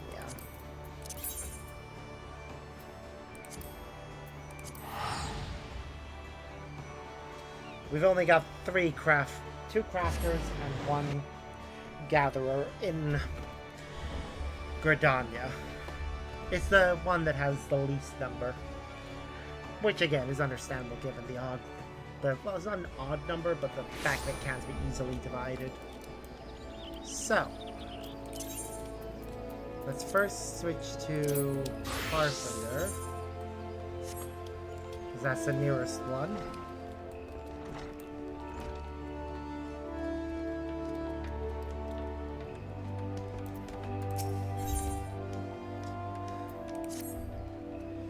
Oh, Arbor, it's horrible. It's so horrible. An officer from the Arrow's Nest came to speak with me. In North Shroud, near XIV, they found Gerhard's longbow. I saw the fragments myself. It was the self-same maple longbow I made all those years ago, which means Gerhard is... I wish to be home right now, Arbor. Go, be with your loved ones or play with the younglings in the Acorn Orchard. I'm sure his friend is fine. He's just probably injured. Which is why you should make sure that you don't mess around with old gear. Oh yeah, I meant to... Did I? Yeah, I already updated that. Just making sure. Hey Albert, it's good you weren't here earlier when Beaton heard the news. He went on a rampage in the workshop, howling like an animal and breaking anything within reach with his bare hands. I don't think we can help him this time, but if you want to try, we could give him some really, really good wood. Like, say, the best length of rosewood lumber you can make. Maybe that would work. Okay, rosewood lumber. This is made from rosewood logs, which I have plenty of.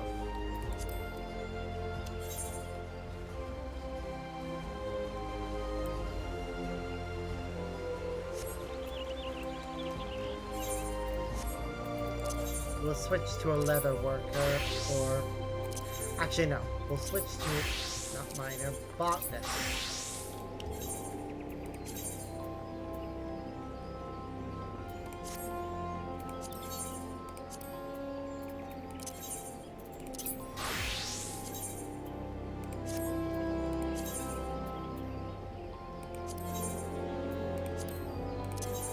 Huh. I have the same for... No, I don't. But it's nice to know I have the Master Botanist ring and can equip it. I think I have a lot of the Master rings. Nope. I meant to go to Botanist Guild first. Because the Leather Workers Guild is right beside the Crafter's place.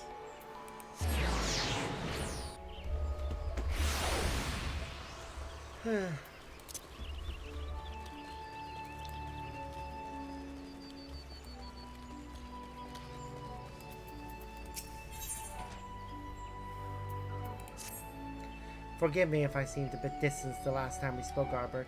I'll make it straight to the point. I have not come to this decision easily, but I have come to all the same. As of today, I have resigned from the Botanist Guild. Our battle with the Ixal rages on, and there are rumblings from the Empire as well. With each passing day, more people die, the soil is stained deeper with blood, and the 12th wood weeps.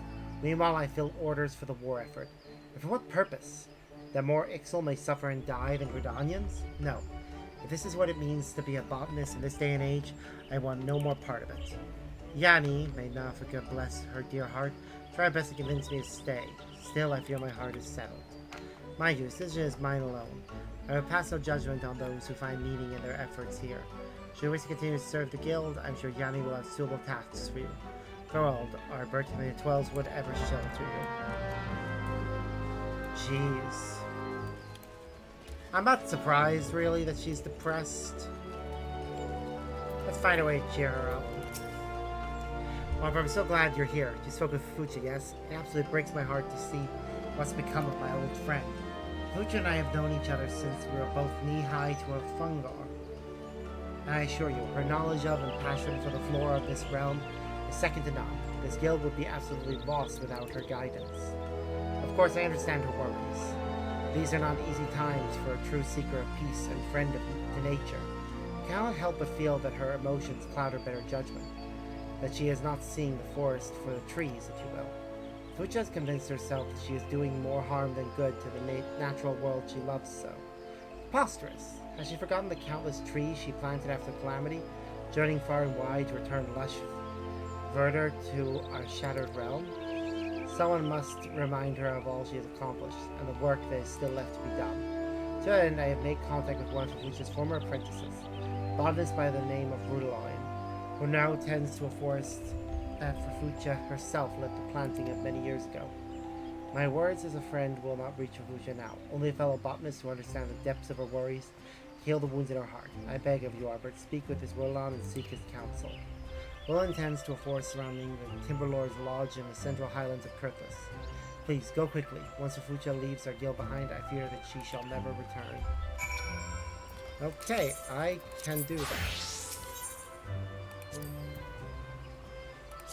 But first, we visit the Leather Workers Guild and get a mission from there.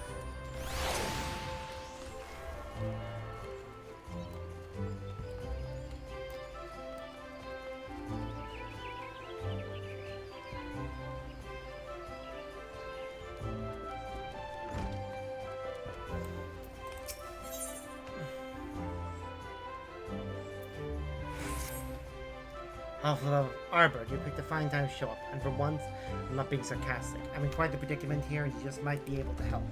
What sort of predicament, you ask? Only a sort in which I have several hundred deliveries to make before the next bell, despite having just the 2 legs, you see.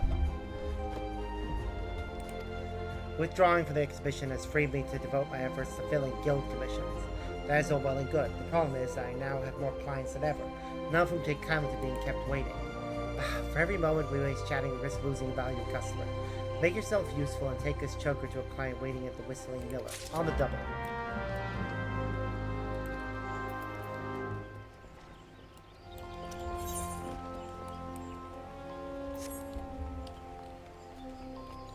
And I'll just walk, it's not far.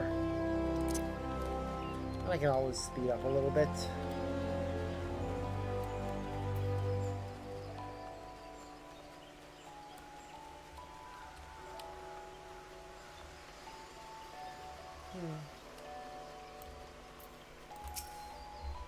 From the guild, yes. Have you come to deliver my choker?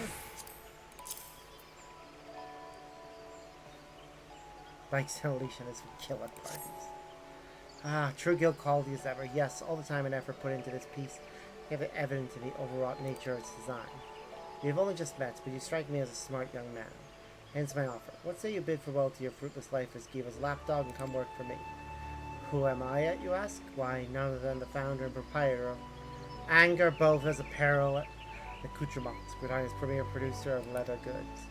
As a core man like you has doubtless surmised, many of your more ambitious colleagues have already abandoned the Leather Workers Guild to bring their prodigious talents to Anger Botha. And why wouldn't they? Who wants to waste precious hours learning how to stitch the perfect seam?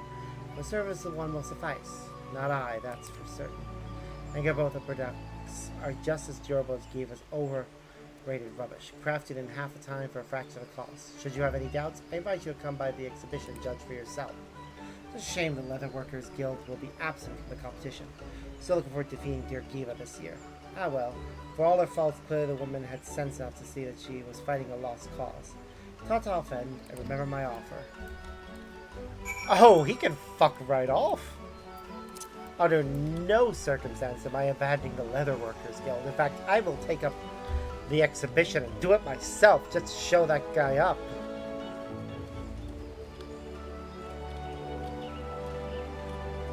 Okay, I think I got a bit into character there, actually. I think I'm kind of working out the kind of personality that Ardbird is meant to have, based on all of his interactions. He's both a sarcastic little shit, and I love that. But he also is somebody who definitely has strong feelings and is very loyal. You're back, Ardbird, not a moment too soon. I just heard a most distressing rumor. Word about town is that renowned leather workers from across the realm are withdrawing from the exhibition at an alarming rate. Should they continue, Anger Botha will have a clear course to win top honors. Curses, it pains me enough that I cannot represent our guild in the contest. All of those talentless hacks who claim the prize as rightfully ours. What's that? Diet of Anger Botha was the client who commissioned that choker? If I had known, I'd have delivered it in person and taken the payment out of his lousy hide. Oh yes, the two of us go back quite a ways. He was an adventurer and aspiring leather worker, not like yourself, Ardbird. A bit of falling out, though. I remember like it was yesterday. He strolled through the doors wearing a shite-eating grin and holding a jerkin that looked like it had come out of the wrong end of an old goat. I told him as much, and the next moment he ran back out the door bawling like a child. That was the last I saw of him. His sorry efforts weren't worth the hide they were made from, and now he fancies himself a fashion magnate? Small wonder that Anger Botha attire looks like something even a goblin would be ashamed to wear. Wow. The sad state of affairs is that not all customers are so discerning. What's worse, if Anger Botha takes top honors at the exhibition, then their wasteful practices will be vindicated. Slipshod craftsmanship and butchery will become the norm. I will not allow this to happen. Ardbird, listen carefully, for I mean to give you your most challenging task yet, if not ever.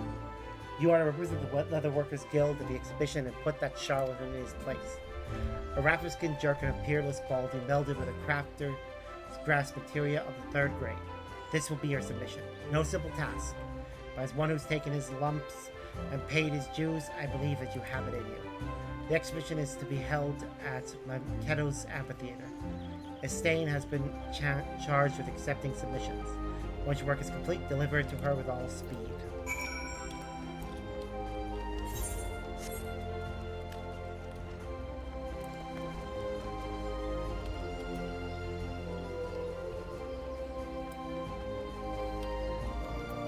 I fully expect that in the case of the rosewood lumber, it's just a part 1. As for this, I'm pretty sure I have all the ingredients I need for it. I might need to make some, but...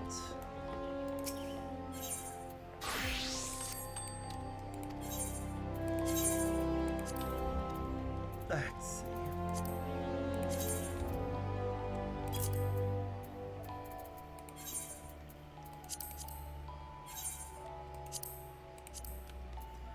Right, we're gonna need to get more black alumine, though.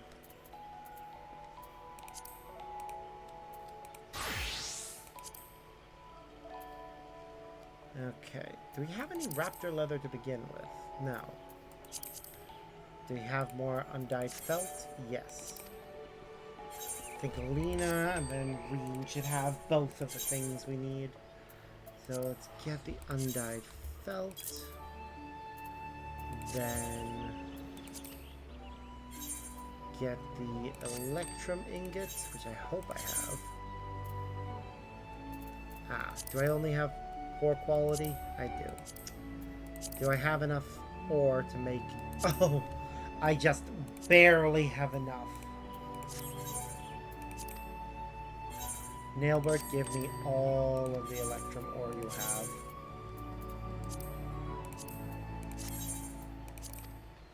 Right, then the last thing I needed was Silva's. From Silva, boarhide, and raptor skin. Right, then I need to just get some black alumine.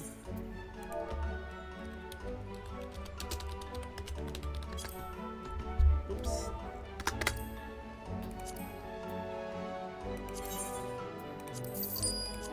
Got it. Okay. Let's make our thing. So first, we'll make the leather.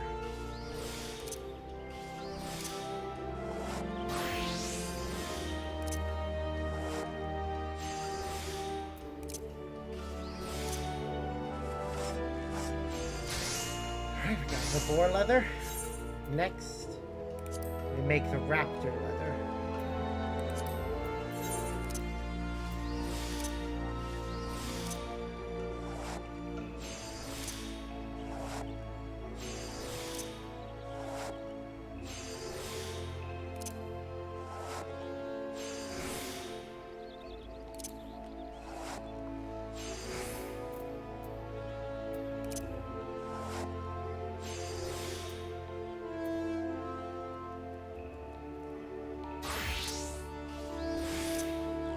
Do this.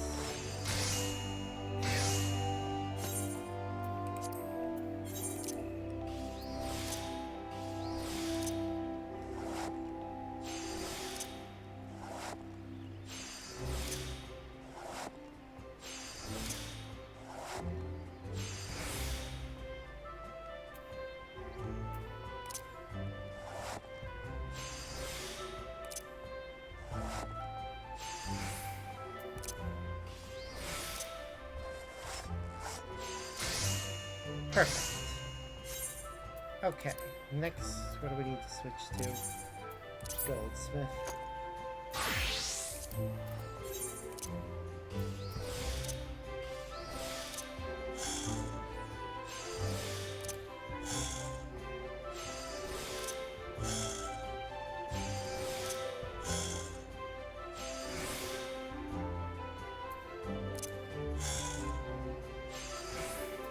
Damn it. So close.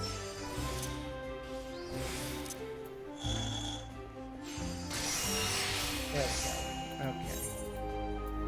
Now switch back to Leatherworker. We should have all the ingredients we need. Yep, we do indeed.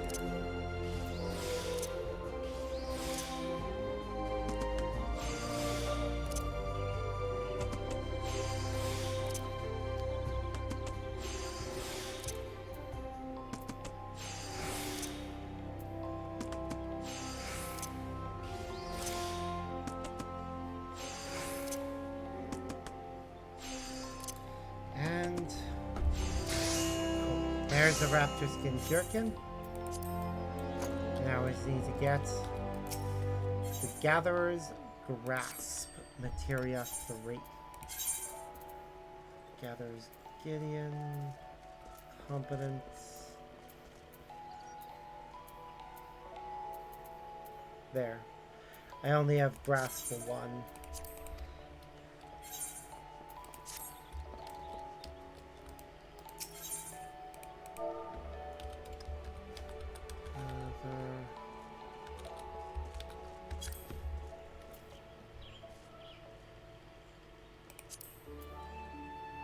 I don't want that many, Jesus. But fine, seeing as I have no choice in the matter.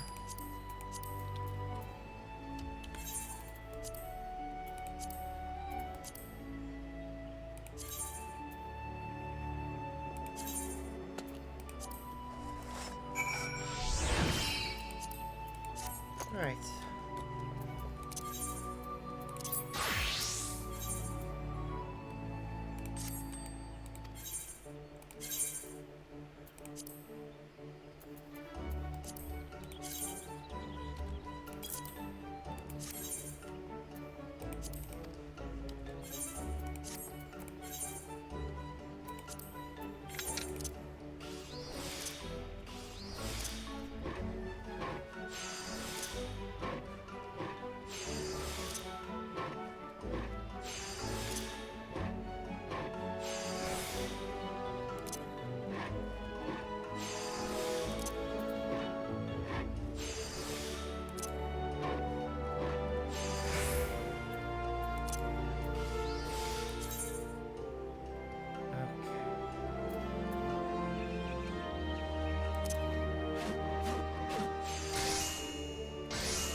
We did it.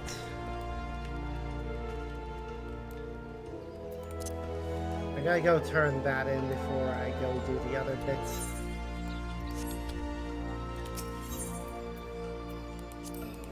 I'm pretty sure we're gonna get tasked to make something else.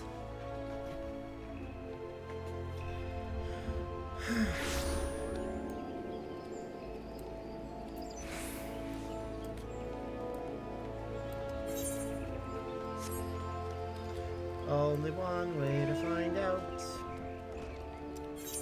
Also, I probably shouldn't have these gloves. They do nothing outside of the mission. Why have you returned? I told you I wish to be alone.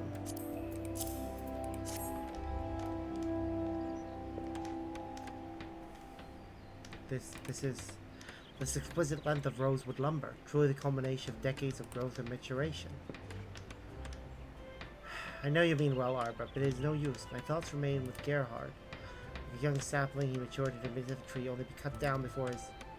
Wait, what am I saying? Gerhard was no sapling. He was one of our finest. The scout finds signs of skirmish, but no bodies. Do you not see? He must still be alive. He and his squad are out there somewhere, isolated and likely low on supplies. I know for a fact that he only carries one bow, so if that weapon has been broken, Major Forfen, he could be defenseless.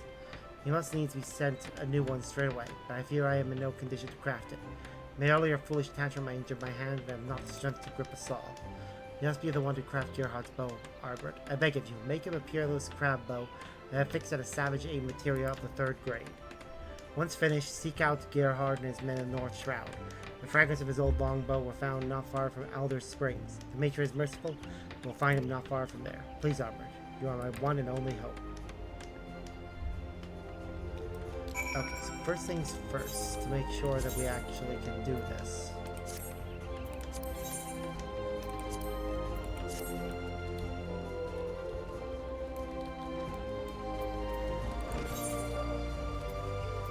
Okay, let's first go over and try and get all the materials we need. I'm pretty sure I have all the materials.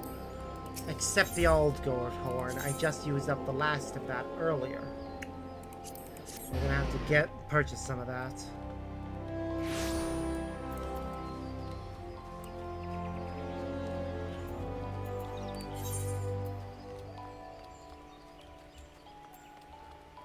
Okay. Let's see what we need, if we have what we need. Ramito will have the red coral if I have some. Do I have any red coral? I don't. Okay, we're gonna have to purchase that. We'll try to source as many of the materials as we can ourselves. Silva will have the green megalo crab. Okay, so we got that. We're out of all goldhorn. Okay. Which we need at least 2 of anyways.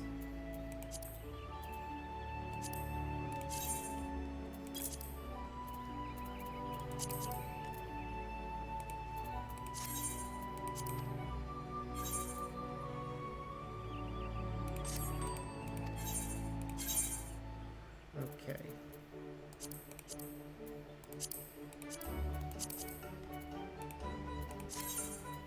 Well, we only need 6 more oak logs to make this, so let's get the oak logs at the very least.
Okay.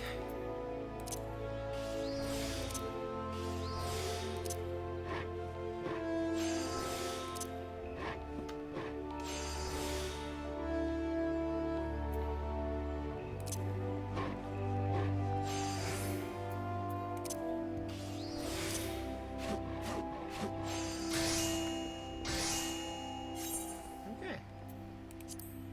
Let's make the or we need to get some Algo horns.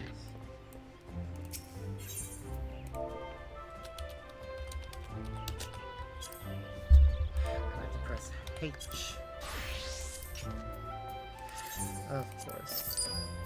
At least it's the exact right amount that I need, I think.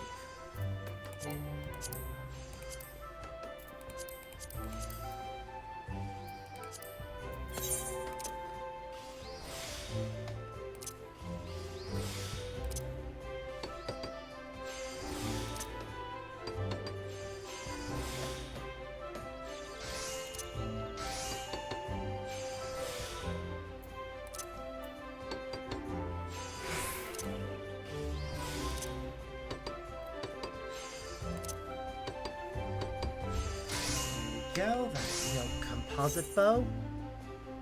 Now, crab bow. We also need to get some red coral.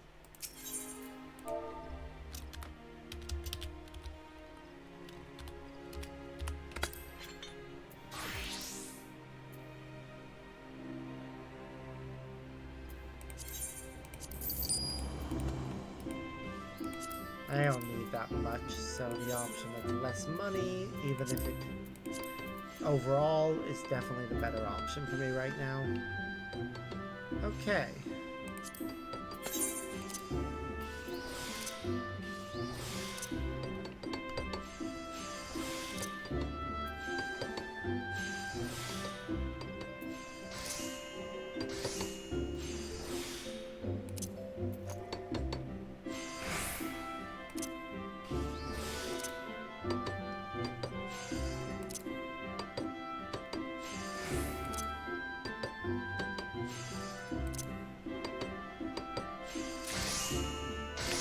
Alright, now we need a Savage Aim 3.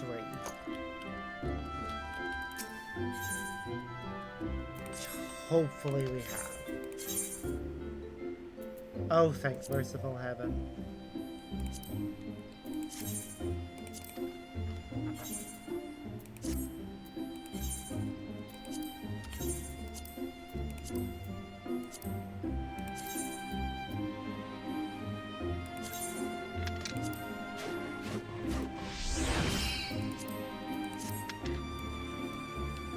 There.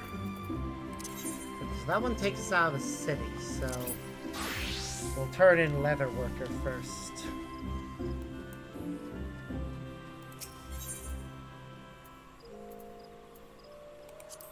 It's at the amphitheater.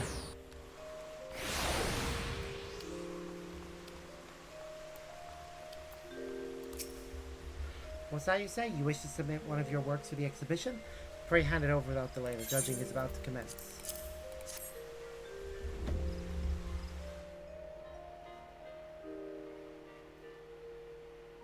Consider yourself fortunate. Had you come a bell later, the contest would have already been over. I must say I'm relieved. There are far fewer entrants in this year's exhibition compared to past ones. When I heard that the Leatherworkers Guild would not be participating, they'll be happy to hear that our plans have changed. Guildmaster Kiva, do tell me that you've decided to compete after all. Our guild will be represented, yes, but by Ardbert here.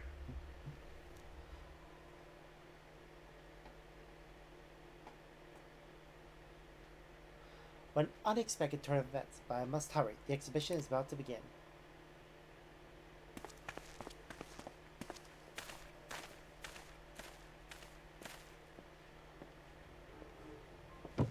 Jeez, everyone turning in the same item. It's not much of an exhibition, really, when it's all the same stuff.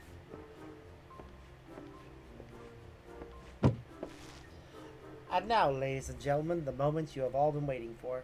Judging for best leather apparel will now commence.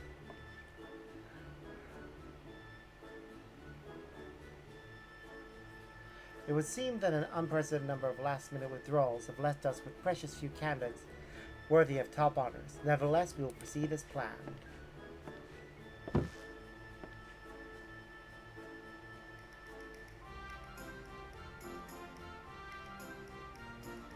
Our next finalist is this lovely raptor skin jerkin, painstakingly crafted by an artisan of Angrabotha's apparel and accoutrements. Judges, if you would.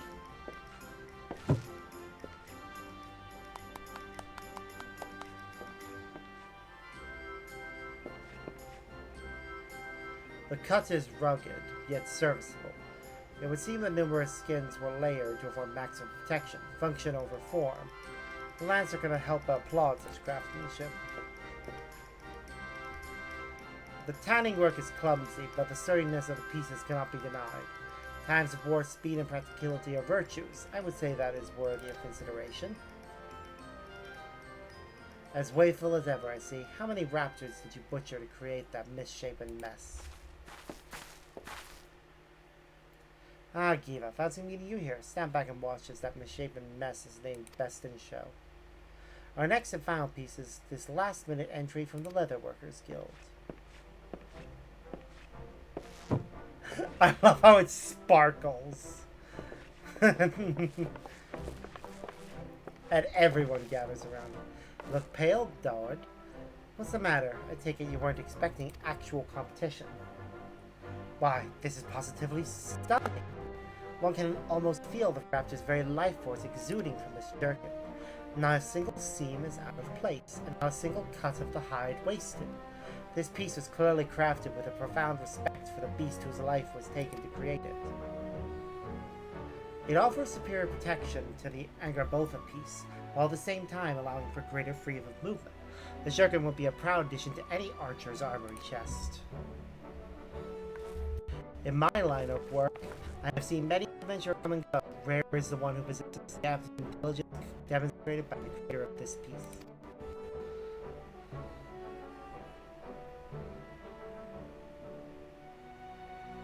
Ladies and gentlemen, it would appear that we have a consensus.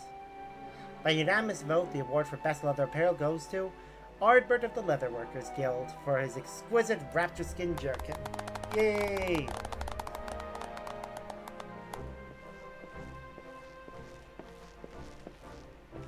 Though the Vanguard both of peril, I presume. We are investigating numerous accusations of harassment, extortion, counterfeiting, and poaching. You'd be so kind as to come with us so that we might discuss these allegations in private.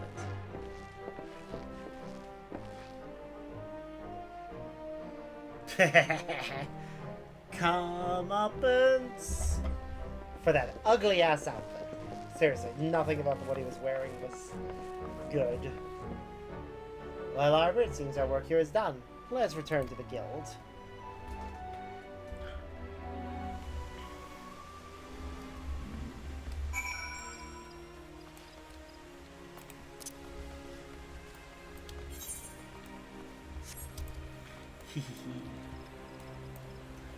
Yes, let's return to the guild and turn in our beautiful piece of...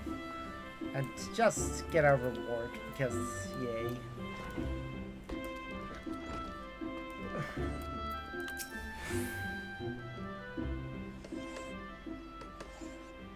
I must confess, Albert, until I saw you jerking with my own eyes, I was not entirely convinced you had it in you. But you did. From this day forth, I am proud to call you not apprentice, but peer. As for me, I can finally return to my own work free of headaches and distractions. As luck would have it, we have a veritable legion of erstwhile anger-belted defectors knocking at our door, looking to rejoin our ranks. They think their false tears and trite words of remorse will earn them my pity? Ha! I'll set them straight on their way and lop a square off their hindquarters for good measure. Or so I once might have done, but who among us has not erred? Even I have been known to make mistakes, albeit rarely. And so I will give these turned cloaks a second chance. Mark my words, any so much as thinks of crossing me again can look forward to a new life as a summoner. The life of Guildmaster is fraught with frustration, yet I would gladly deal with 1,000 hapless apprentices in the slimmest hope of seeing one flourish as you have. With your triumph at the exhibition, your goods are sure to be in demand across Eorzea. Must never forget how you achieved your success. Unflagging dedication to your craft and a deep respect for the lives you must take to perform it. Remember always the values of Feniel, and I have no doubt that you will do us proud wherever you go.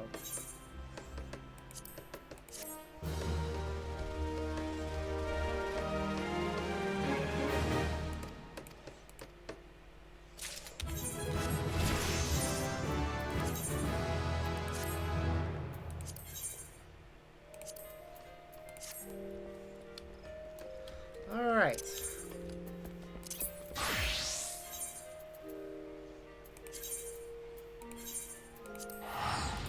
Let's go deliver the bow.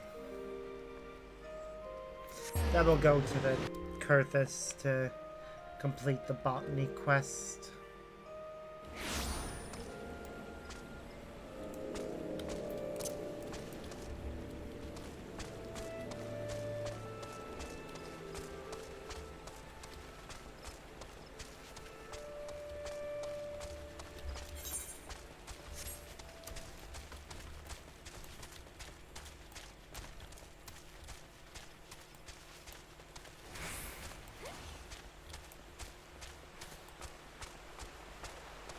There, got him.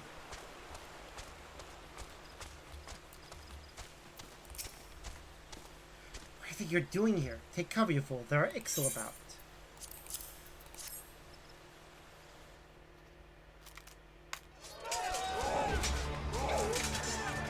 Oh no!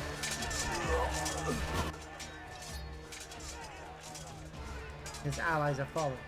Damn it, Arbor, this is no place for a carpenter. A bow? Did Bean send you all this way just to deliver a bow? That he... Gods bless that stubborn fool. I should have listened when he said that my maple longbow was at its limits. My thanks, Arbor. If it weren't for you, I don't know what I would have done. Now keep your head down. I have a chieftain to slay. Ah!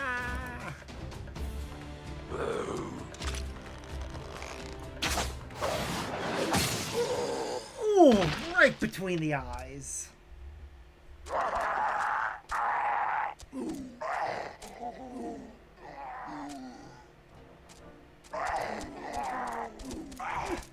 And of course they flee when their leader falls.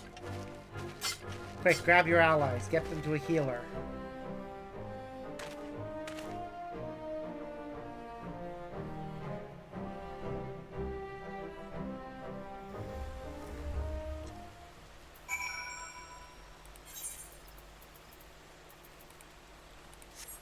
Okay.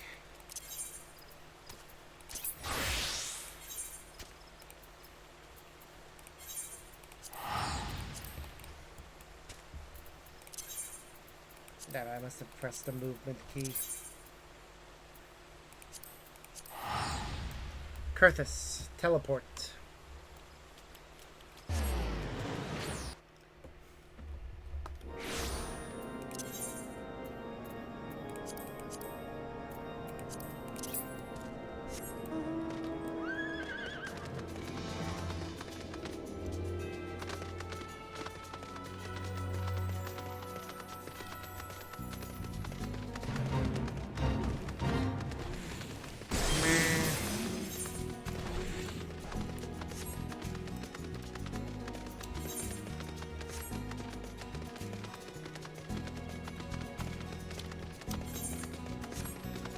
Okay.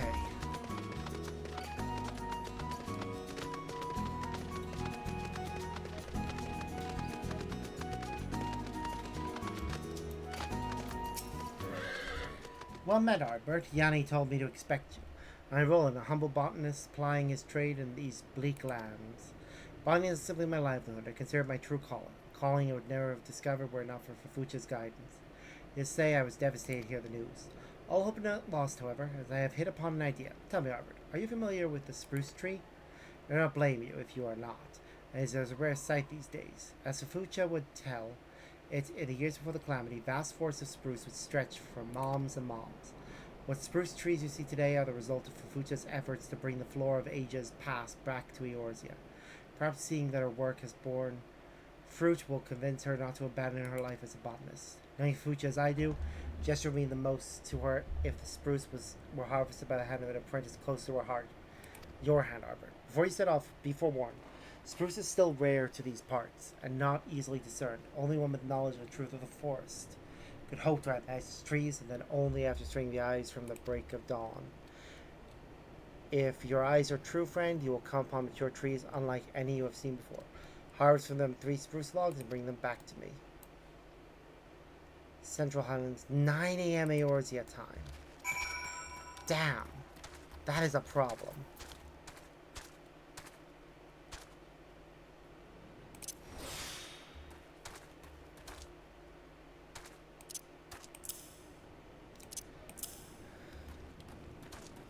Because I have to wait and come back here during the right hours. So we'll do this quest another time. Hopefully we can do it in this stream and I don't have to start another one to do it in, but we'll see how things go. Even if it's a case of I collect the resources off camera and then do the quests, the quest itself on camera.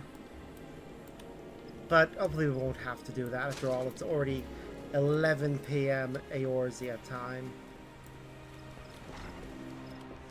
So we only have to wait for another 10 hours of in-game time. I could kiss you, Albert. He lives. Gerhard lives. I owe you a debt that can never be repaid. 1,000 times over, I thank you. You came to us as a seedling, but now you are as a heaven's pillar. There is naught else I have to teach you. In fact, you have inspired me to reflect on my own deficiencies. Minor though they may be, I would be remiss if I neglected personal development. Though you are no longer in my tutelage, I trust you will continue to hone your craft as well. Best of luck to you, Ardbert.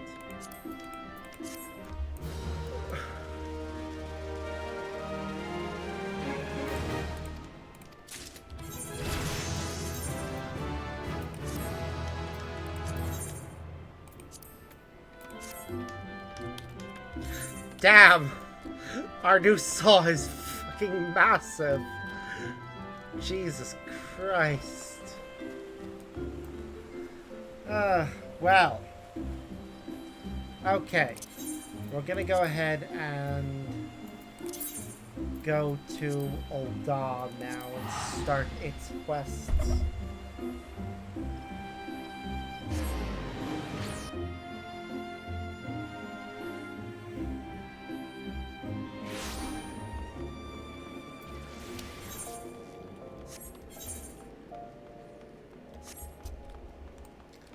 Okay, actually, hold on.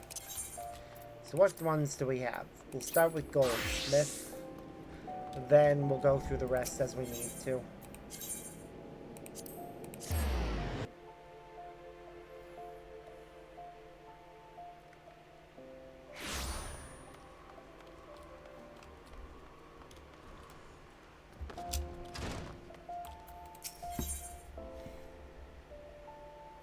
Goldsmith's turban.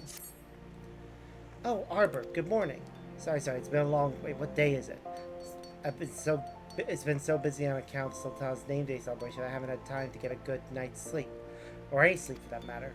Don't worry about me though, I'm fine. Sleep perfectly awake, perfectly fine. But seeing you here reminds me that I had a very important commission for you. Roraton wants you to craft a ring he intends to present to Sultana herself. This is the sort of opportunity that comes once in a lifetime. Your jewelry might be worn by Her Royal Majesty Nanamal Namo. You see, at the celebration, all Sultan's gifts will be presented to her at once in a grand ceremony. Any guest whose gifts receive special recognition is assured of great fame and fortune.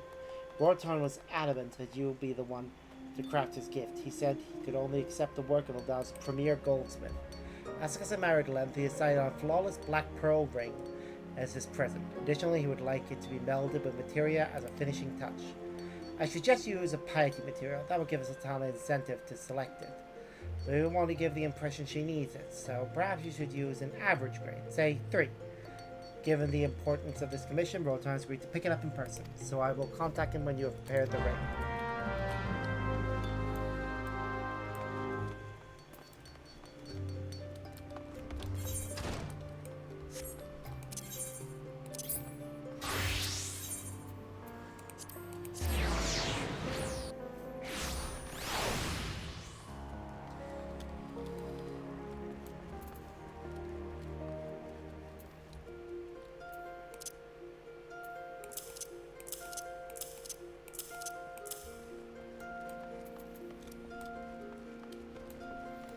Alright, let's get the next level of Miners Guild as well.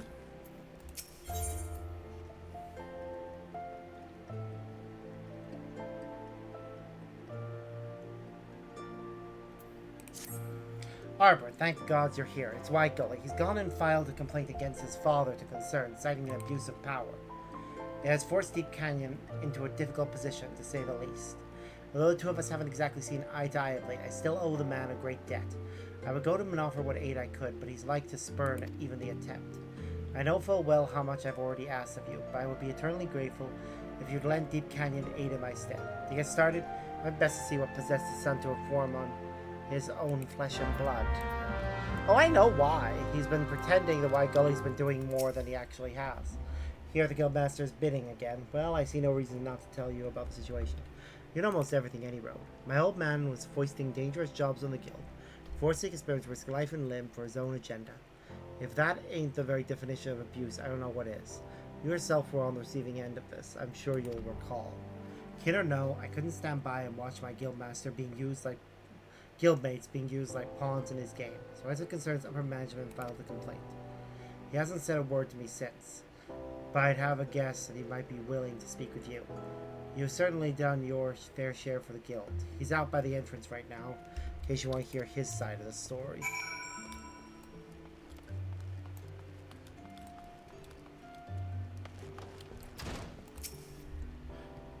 It's been some time, Artbert. You're doubtless here as regards my son's accusation. Well, it's just as he claims. Well, this ain't gonna spare me what's coming, but I had a reason for my actions. Vengeance.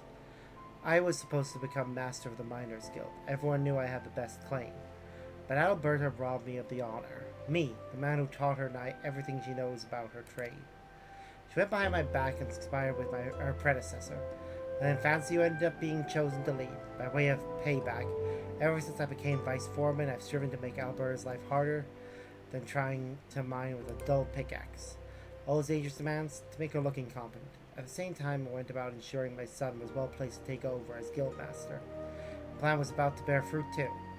So you came along and ruined it all by being my son's better. By your expression, I take it you're doubtful of the tale. You only ask your dear guildmaster. She can vouch for everything I've said. He feels slighted, and so he's taking it out on her. Petty as fuck. What, can't believe I cheated him out of becoming guildmaster? It's not at all. I never aspired to this position.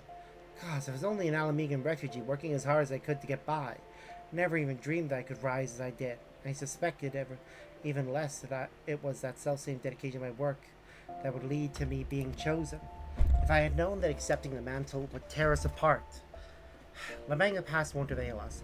I don't know that I wouldn't be where I am without the man.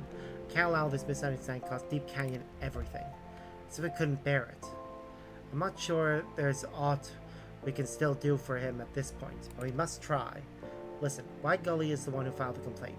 If you were to throw your own weight behind some of my concerns, then maybe we could yet do something. Please, Albert, it would mean so much. Alberta wants to help my old man. Truth be told, I wish to see his career destroyed either. I only want to teach him a lesson. Make him know that he can't just use people for his own ends. But now that the concerned knows, it's been taken out of my hands. In their eyes, my father's actions jeopardized relations with the Miners Guild. Nothing could be worse. So they've given him a test. If he's to remain vice foreman, he must prove at the inquest that he still has the confidence of the guild. And they ain't interested in no words. They want hard evidence. That is to say, the man has someone from the guild show him loyalty by going and digging up 3 of the toughest damn chunks of ore there is to find. Dark steel. Problem is, he's got no allies in the guild on account of his own behavior. I certainly don't qualify for the tax being his son.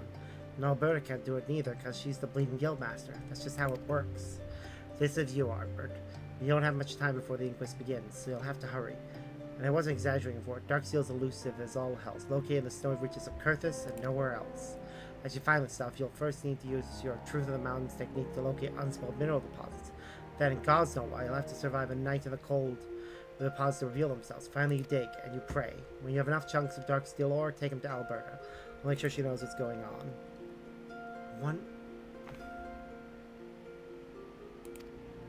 Okay, I'm gonna hope that it's more than an hour. Because if not, we have to wait an entire day before it'll respawn, and that will piss me off.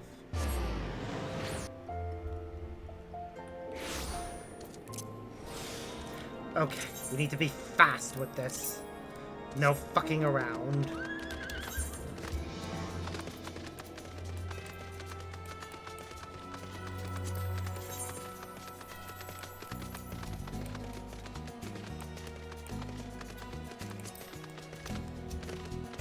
Okay, there it is, there it is. Quick.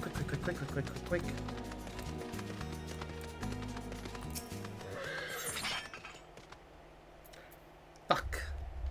Dark steel or sharp vision. Guarantee that we get it.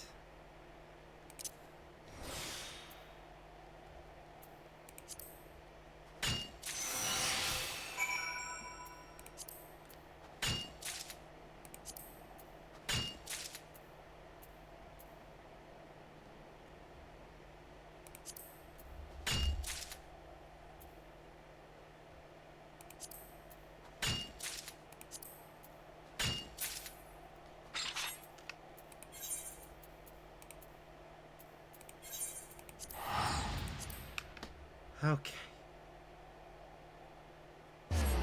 Got what we needed for that. But we gotta wait till 9 a.m. before we can get the rest. So, let's go turn this in.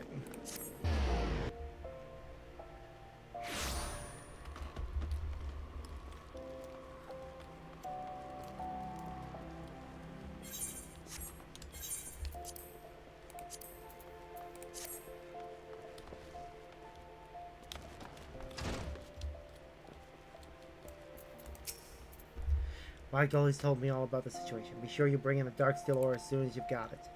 I feel this bears mention regarding how to go about obtaining the ore. It may sound ridiculous exactly as what Gully says. We need the endurance of a knight in Kurthus and the technique Truth of Mountains to locate unspoiled mineral deposits. 12 speed your way. Kreblar, your talents are truly boundless. Hopefully these will suffice to spare Deep Canyon. Let's make haste to the inquest. White Gully is already on his way.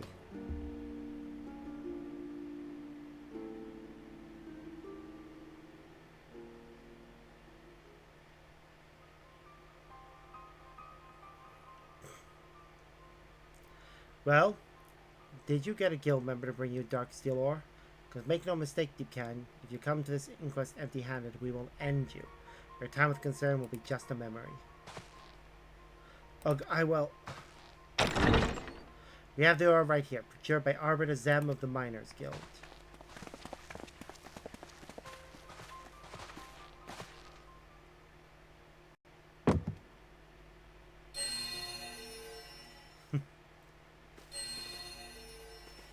Shiny.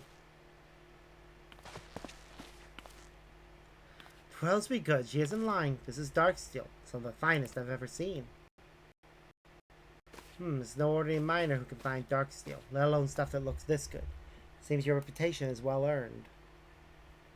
That said, we're hardly here to question your ability, though I find myself wondering as to your motive. Why did you bring the ore? I know the same. Why stick your neck out for him? He's giving you nothing but trouble. 7 hells are you trying to pull, Alberta? I don't need anyone's pity. Yours least of all. I'm not here to give you my pity, but to clear up the misunderstanding between us. Misunderstanding? Listen, Deep Canyon, I never wanted to become a guild master. The responsibility was thrust upon me, and there was naught to be done for it. God, so my name was being bandied about for the position. My first instinct was to take myself out of consideration. I spoke to the guildmaster in private, as you say, but it wasn't to connive against you. It was to give up my claim. You expect me to believe that? If I had truly betrayed you back then, would I have bothered to come here? But if that's true, then everything I've done, well, to have taken this so far. You didn't want to admit defeat, Father. Alberta beat you out on her own merits. You knew this in your heart, but you refused to accept it. In your pride, you convinced yourself that she betrayed you. By doing so, you've only validated why you were passed over for Guildmaster in the first place. Please, Father, let go of the past. Accept that you are beaten, as I have with Ardbert, and let's start over. You have it in you to do so, Deep Canyon, to begin anew. I know of your love for mining more than anyone. If you'll be willing to try again, I promise you the Guild's full cooperation. Full cooperation? Are you sure about this? I would leave the past where it belongs, in the past. The Guild wants only to look forward, and to continue working with the concern. Arbert was the biggest victim in this whole affair, yet he is willing to give Deep Canyon another chance. He wouldn't have brought the dark steel ore otherwise. Yep, you're right there. That's well and good, but what about you? Can you really forget everything he's done? I can. Above all else, I miss my old friend and mentor. To get him back, I would forgive much and more. Alberta. Well, I'm inclined to lay this matter to rest. Any objections, Sese? If you're satisfied, brother, then so am I. Thought they were twin brothers. I find it fun that their heterochromia is mirror-imaged. That is settled. Vice Foreman Deep Canyon, by request of the Miners Guild, you shall retain your present office at Amagina and Sons Mineral Concern. Through hard work, I trust that you will make amends for past transgressions. These ones should have chairs or stools. Why do they not? Seriously, they should have had something to stand on, see over the table. I'm glad that it's over, Arbert. I would have worried with you in private. Would you mind returning to the guild with me?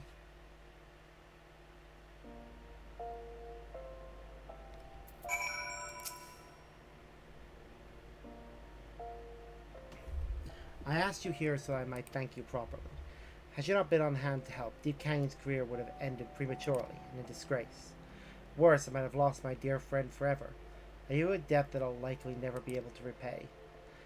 But look at you. In no time at all, You've grown into a miner who can make the earth yield up even dark steel ore, the rarest of metals. There's nothing left for me to teach you. As an adventurer, you'll like to find yourself in all corners of the realm. But wherever your road takes you, I want you to practice our craft for the good of all. Go well, Albert, and may your toils never go unrewarded.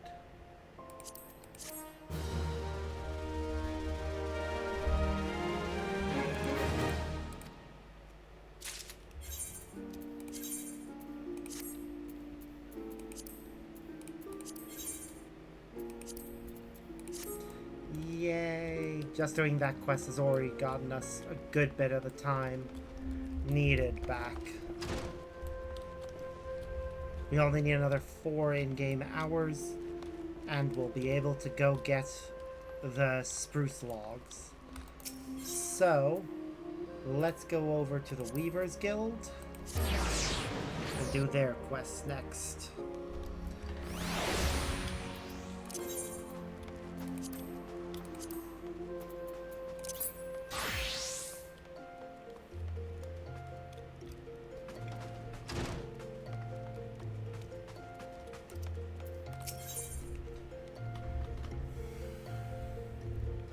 Alright, a miner reborn.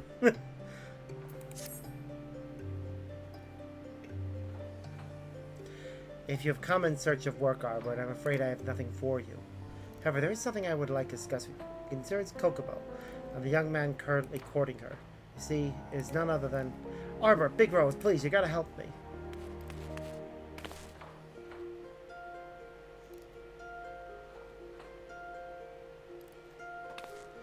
Clothes. I need new clothes.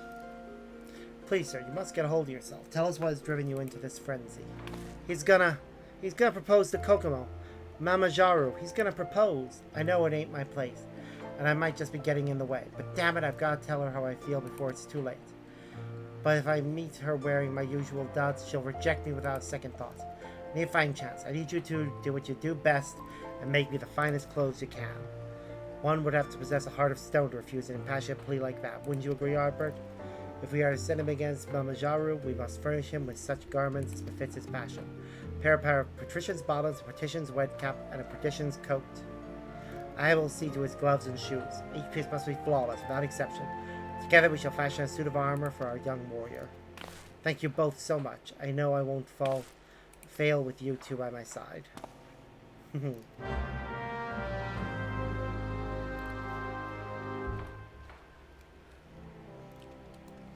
Alright, I can do that.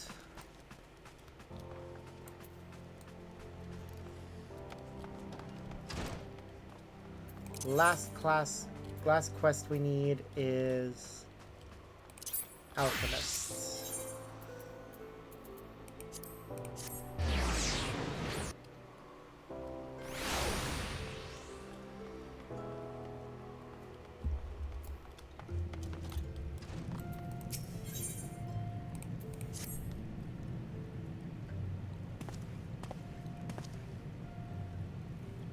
Haha, is that you, my loyal assistant? I've done it. I've isolated the flaw. My understanding of the process was incomplete. Simply reviving Wanja's corporeal form was insufficient. In order to call her spirit and bind it to her body, I need an anchor of sorts. Some kind of memento that she would recognize. I have no such physical memories, no material objects she might have treasured. That's why I would have you visit her sister, Wabaloo, and ask if she might spare me a keepsake. Meanwhile, I will start on the prepper. Jesus, man, get some rest. A moment of dizziness, nothing more. If I must, I shall work in my sleep. It would not be the first time. If all goes to plan, such extremes should not be necessary. The man is gonna work himself to death at this rate. I get he lost somebody important to him, but going to these levels...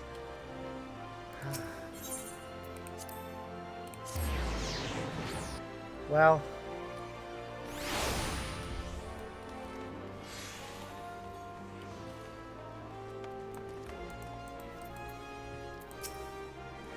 Severa needs something of Wanaja's, something she treasured, yet persists in this madness of his. I do not, as Severin believes, seek to forget my dear sister. There are still nights when I lie awake wishing I had the power to change the past. Wanaj and I were once insatiable wanderers, you see. We traveled the world, practicing the art of conjuring. It was in Ul'dah, however, we found a home, where Naja found Severin.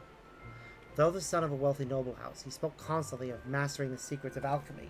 My sister thought his childlike passion endearing, and he was smitten by her gentle attentions. I wish them naught but happiness. Sorry, I'm not feeling comfortable right now, so I'm just adjusting my seating position. Yet, as was true of many in Orsia, the night of the calamity brought a brutal end to their joy. I had volunteered to join the Allied forces, and perhaps feeling a twinge of our old wanderlust, when Naja chose to join me, it became her last adventure. I have nothing left to remember her by, and even if I did, I would not give it to you. But to forestall Severin's inevitable insistence, I will at least provide you with a direction for your futile quest. You might try speaking with an adventurer in the quicksand, or merchants at the Ruby Road Exchange. My sister had her fair share of admirers. Perhaps one of them will hold the key you seek. Okay, hold on. I just want to check and make sure that I didn't read the time wrong. Nope, definitely 9 a.m.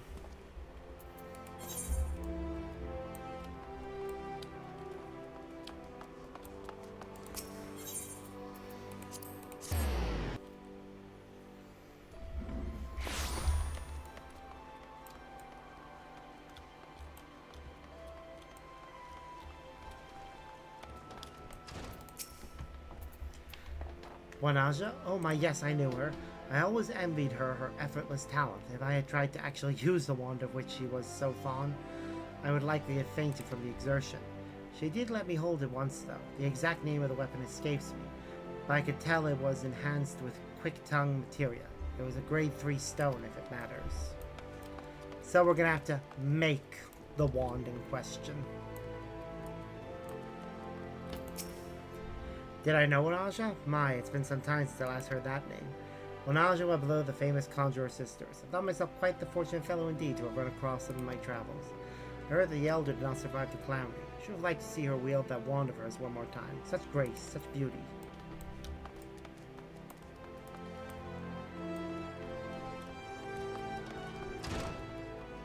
So definitely a wand with specific materia. Oh, the Elder of the Conjurer Sisters. Who? The Elder of the Conjurer Sisters. Spoke with her once or twice I did. I was interested in the wand she carried. Budding rosewood, if I recall. Not the standard mold neither. Seems she had it specially made.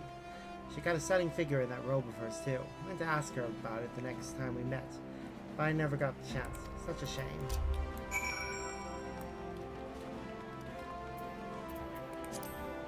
Budding rosewood wand melded with a quick-tongue materia to Severin. Okay, I can do that. If I can finish this craft, I will not turn it. If I finish the crafting before it hits 9 o'clock in game, then I will happily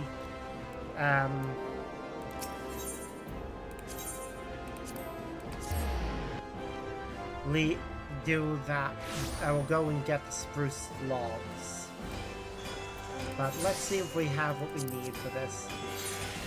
We don't have a black pearl. We don't have a black lip. Screw it.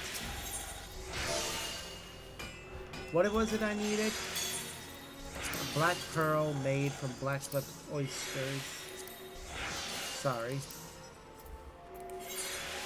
Let me revisit that. Black lip oyster.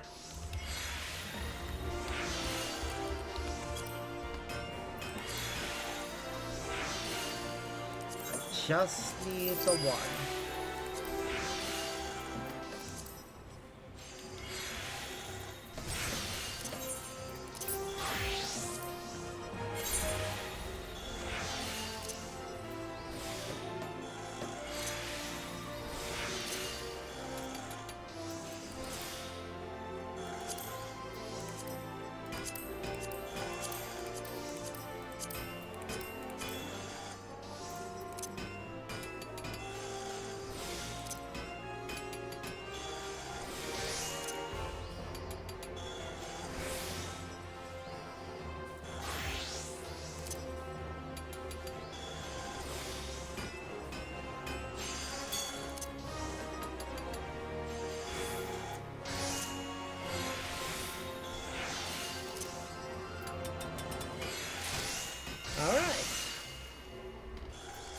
We've made a black pearl. Now all we need is an electrum ingot, which I'll just purchase some if I can.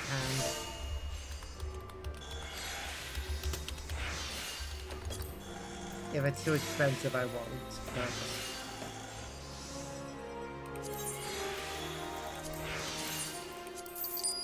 actually, nope. I should have bought the high quality ones. Ah well. Now I have some of varying quality.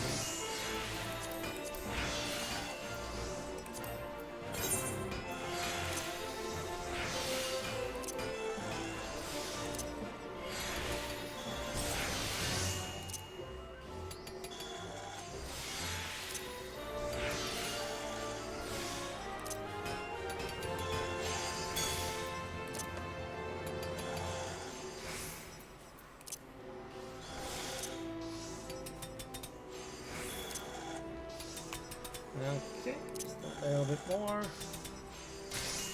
There.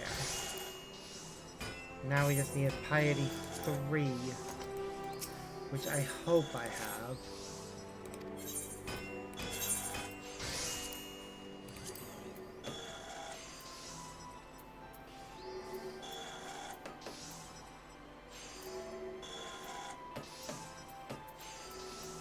I do not. Okay.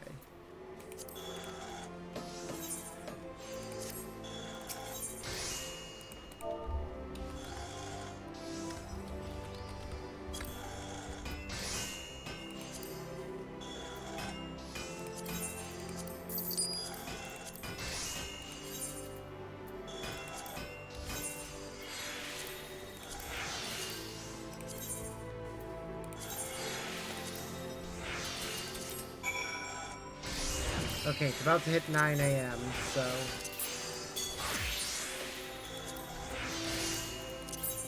I'm gonna fast travel to Perthus.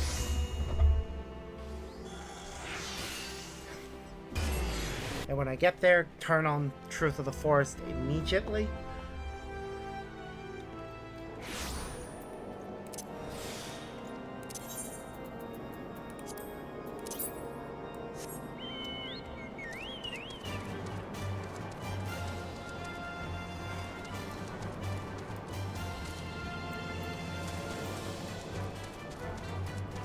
There, got it.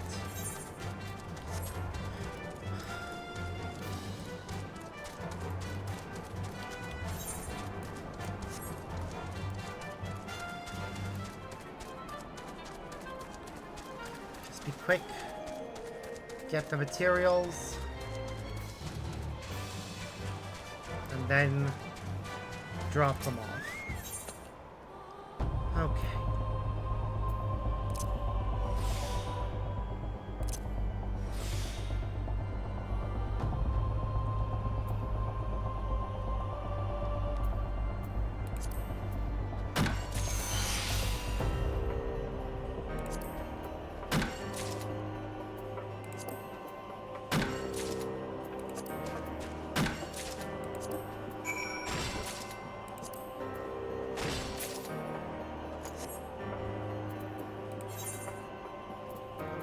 Okay, now we go talk to the guy who sent us to get the stuff.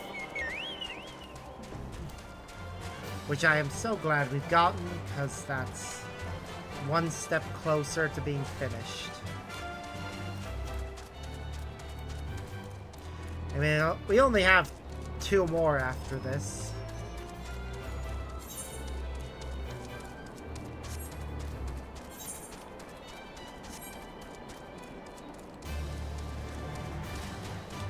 And this one will give us a nice hat for our trouble.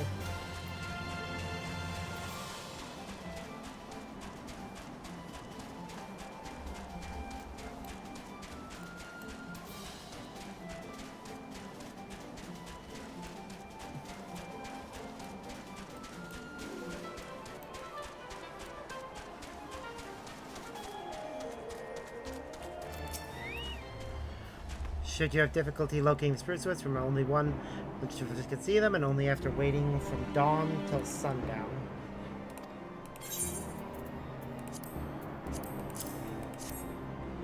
I'm not gabbing, however. I see that Fucha has trained you well. I had in mind to live with Fucha straight away, but I just received some troubling news.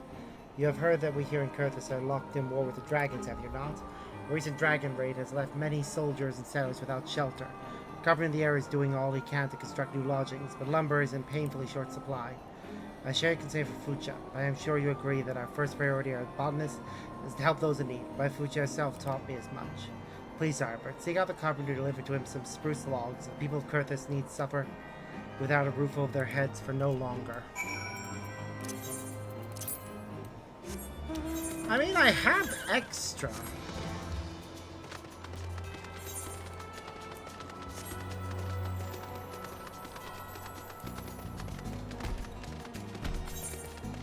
So it's not like I can't do both.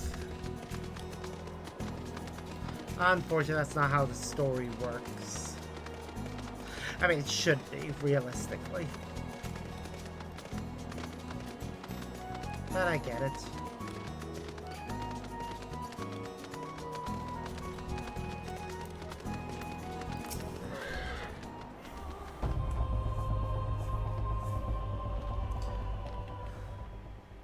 Yes, on the off chance that you're either blind or stupid, I'm a busy man. Busy doing what you say? Searching for lumber, that's what. We have no end of houses that need rebuilt after being smashed to bits by those damn dragons.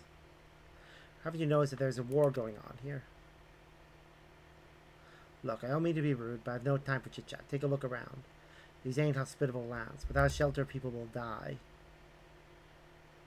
Damn it all, is there not a single sturdy log left in all the highlands? Why this? I've never seen wood like this. Where in the name of the 12 did you find this?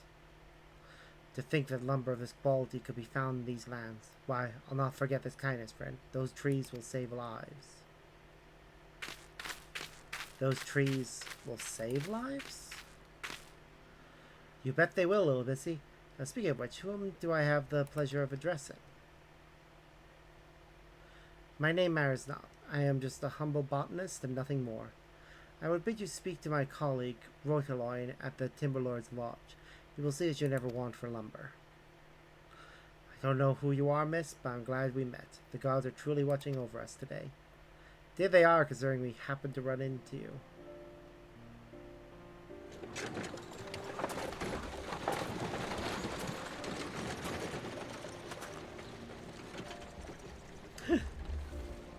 Shall we go for a walk, Ardbert? Sure. When Yanni suggested I travel to Kurthus, I had not the slightest idea what she had in mind. The moment I laid eyes on this forest, I remembered. This was your intent, was it not, Ardbert? You, Yanni, and Royaloin. Your gentle concern for my faltering heart is not lost on me, nor is the meaning of this forest. The trees themselves speak volumes. The seeds, the art of botany, the love and reverence for nature that we brought to Ishgard have taken root in the lands and the hearts of the people, and grown strong, strong indeed. As strong as the majestic spruces that once more graced these snow-swept highlands. The spruces that will now provide shelter and comfort to those who have been ravaged by war. Like a Twellswood, this forest has suffered greatly in these times of strife, and yet this forest has strength. A strength it has harbored since time immemorial, and one it shares with us. A strength that goes beyond logs we harvest or the herbs we gather. I must never forget the lessons I have learned here today. On the contrary, I must share what I have discovered here, that hope might take root again in the hearts of our countrymen.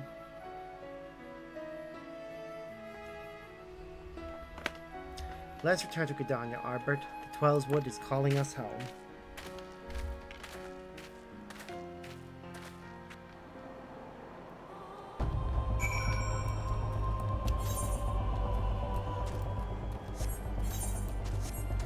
Yay! Yes, let's go turn that in, and then we'll go back to Old Daw.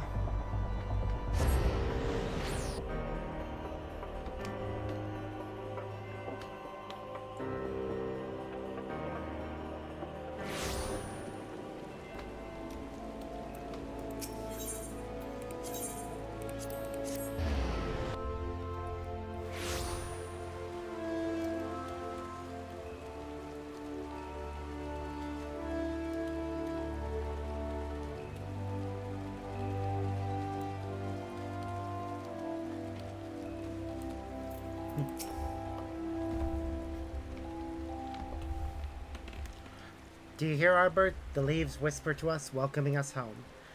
To think that I almost turned my back on them forever. The battles rage on, the forest will not go unscathed. Gudronianics will hack away at innocent branches and uproot flowers and shrubs for their own self-seeking causes. The sadness, the powerlessness is at times too great to bear. And yet if I were to walk away, who would tend to the wounded forest in my stead? There's only so much that a lone botanist can accomplish. And yet every seed that is planted, every tree that takes root, brings us one step closer to a future where we live in harmony with the forest. In my pain and frustration, my eyes had been blinded to this truth. Thanks to you, Yanni and Royloin, I see again. Rest easy, Albert. I'll remain here at the Growery. How could I not? The forest needs every friend it can muster in these dark times. It would seem I still have much to learn.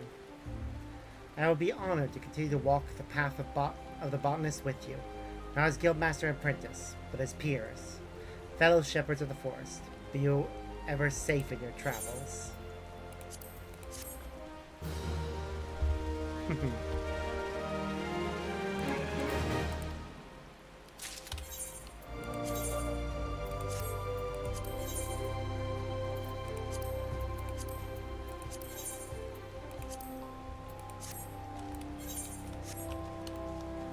Alright.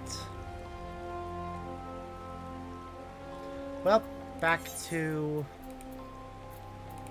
Ul'dah. We only got 3 more missions left before we're finished with the Realm Reborn crafting and gathering quests. So, yay! We'll finish them just before I need to go to bed for work tomorrow.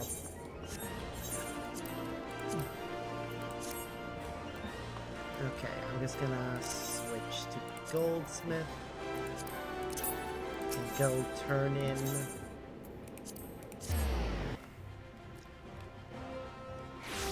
this quest.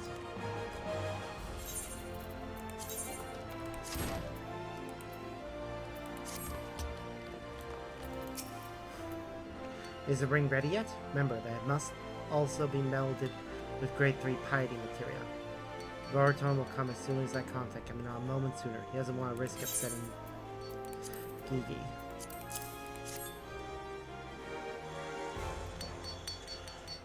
Alright, 12, this is fabulous. I'll let Goraton know it at once.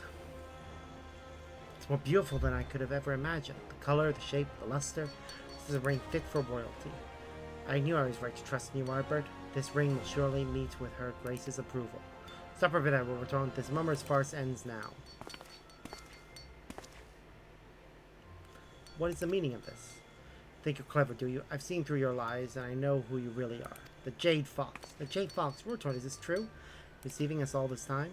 Afraid so, my dear. It is over now, and not a moment too soon. This charlatan was planning to rob the guests of a name-day celebration. With Sultana herself. That's ridiculous! I don't have to listen to these wild accusations. However, I'm afraid I must ask you to give me that ring, as it is evidence of his crimes. Be returned to you once his trial is complete. You don't believe him, do you, Arbert? I'm innocent, I tell you. Innocent. We'll see how long you can maintain this facade once I've put you in a cell, taking you to Captain Genline's.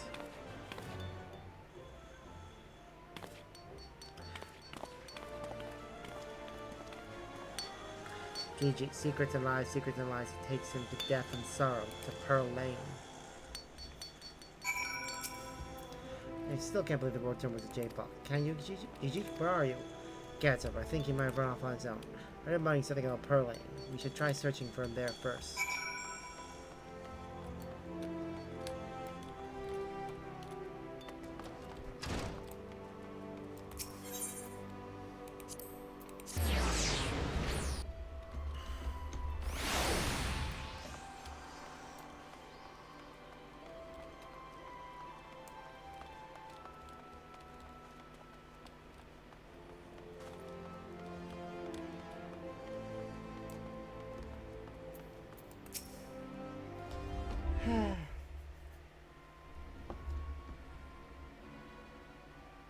Secrets and lies, back away from the Lalafell, you cur. Well, if it isn't the Mammoth. You're an awfully long way from home. Gigi, what are you doing here? Why did you run away? Deceiver, trickster, this man is no sultan sworn. What are you saying? Robert is a jade fox, Mr. Serendipity. Listen to your assistant. You know it to be true. Robert, tell me it isn't so. Tell me this is all a misunderstanding. Oh great, he has a gun. Everyone take a deep breath and calm down. There's no reason this needs to end in bloodshed. My gods, it's true. You really are the jade fox, aren't you? You have an overdeveloped sense of justice, little one. It's going to get you into trouble someday. As for you and me, my dear Serendipity, I think we're well past the point of introductions. Believe me when I say that I'm just as disappointed as you are. I had hoped we would become more intimately acquainted before this identity outlived its usefulness. Alas, I cannot bear to forsake an opportunity of this magnitude, one the Reborn here was kind enough to provide. GG. Bah, meddlesome contraption. GG, no! You son of a... Ooh! Oh, that face! That was amazing. That's the ring I made, ain't it?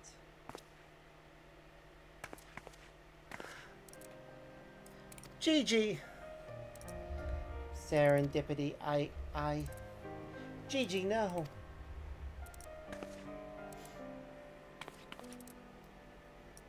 You can fix him, can't you? Save my life. Do you need money for parts? I'll pay anything. You can even sell the ring I commissioned. It's not a matter of money. I think his core might be irreparably damaged. It was made over 100 years ago with techniques that have long since been forgotten. If it has failed, then he is forever lost to us. I detest that ridiculous hairstyle. You must. GG!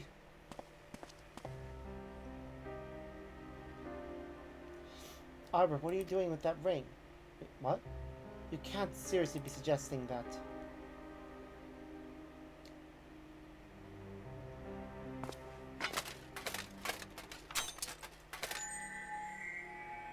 I mean, it's got piety materia in it, so maybe. Oh, is it working? GG. Black Pearl Ring. God, this is by far the worst piece Greenhorn has ever crafted. Its very existence offends me. I feel violated. So violated. Gigi, you've come back to us. It's a miracle. Wow. Okay. Amazing.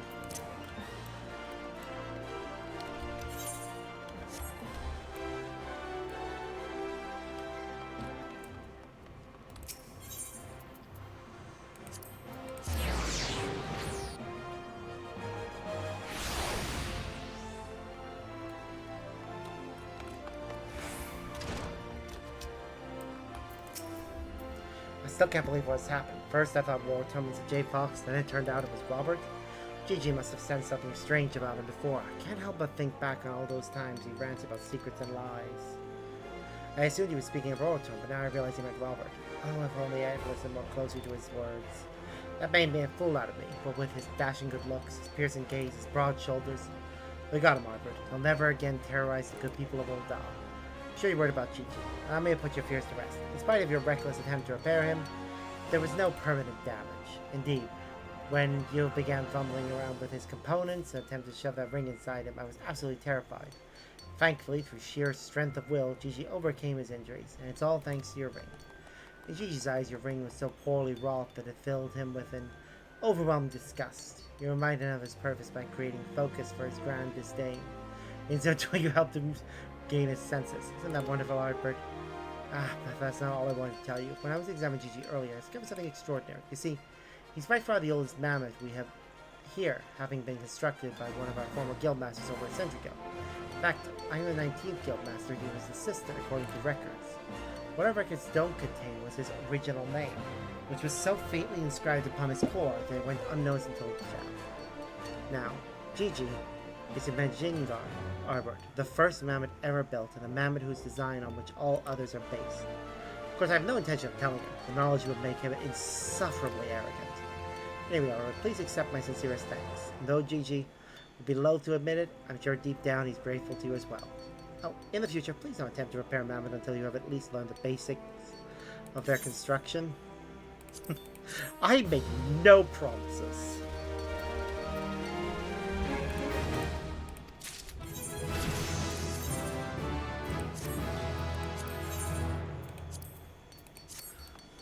Yay! We've done it. Alright, next we'll go and do Alchemist. I mean, I'm gonna do both, in all honesty, but we'll start with Alchemist. Okay, for that, we need Rosewood Branch and Spoken Blood. So Render Ray should have the Rosewood Branch. Was it just the one we needed? Yes. Then we need some Spoken Blood, which Silva should have.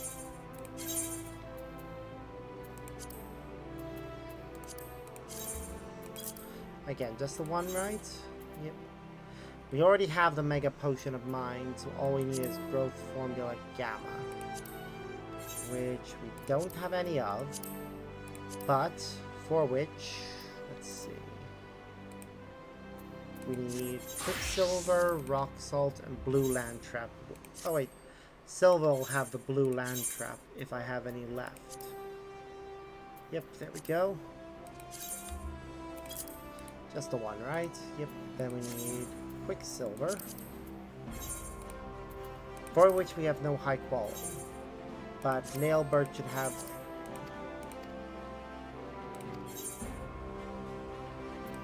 Oh, I clicked the wrong button. Okay, good. Okay, we need Cinnabar and Rock Salt. How much Cinnabar? We need 2 Cinnabar. We only have the 1. So, because I can't be bothered to go find more,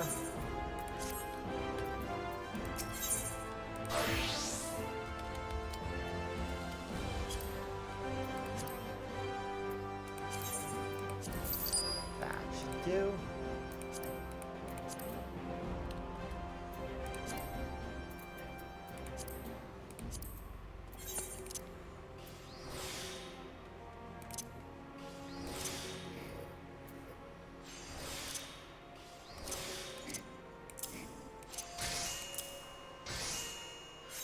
All right.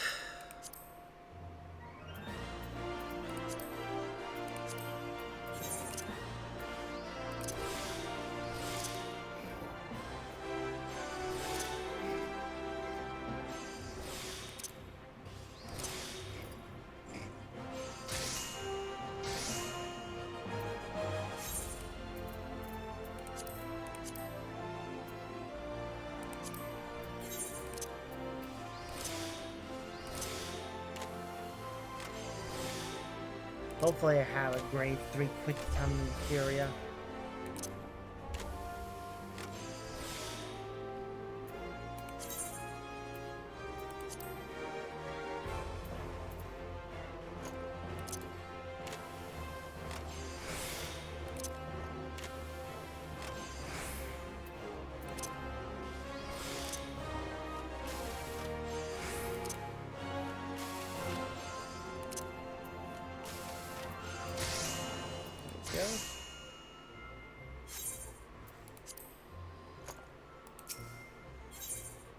Please let me have a grade 3 quick tongue. Ah, we did. Okay, we only have piety 2. Anyways. Quick tongue. We only have grade 2, tragically.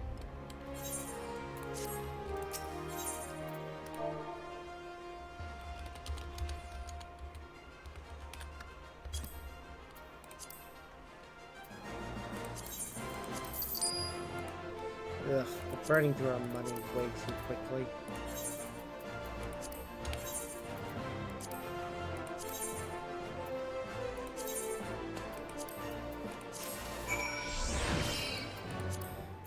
let's see about these patrician stuff.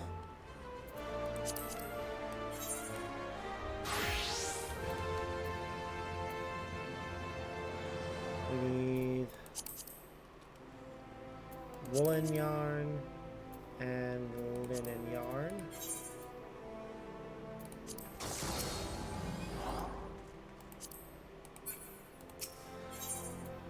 Okay, Leoron is gonna have most of the stuff I need, so undyed felt, linen and woolen.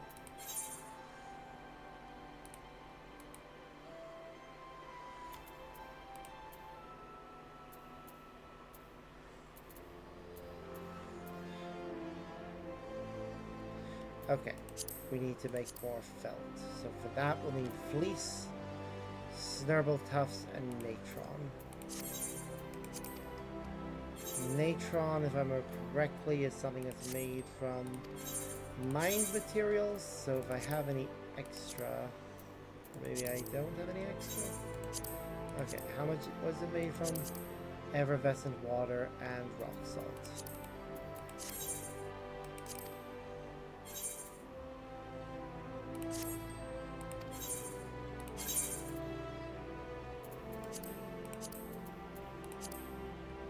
Effervescent water and rock salt. What else do I need to make? Get fleece and snurble tufts. Which Silva should have both?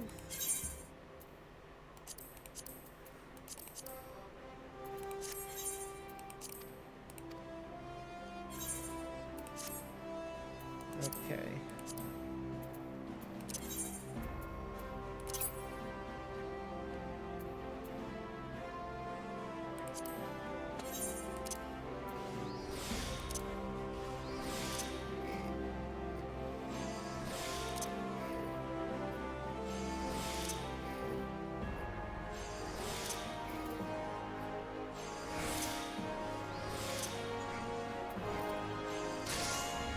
Alright, that's a pinch of natron.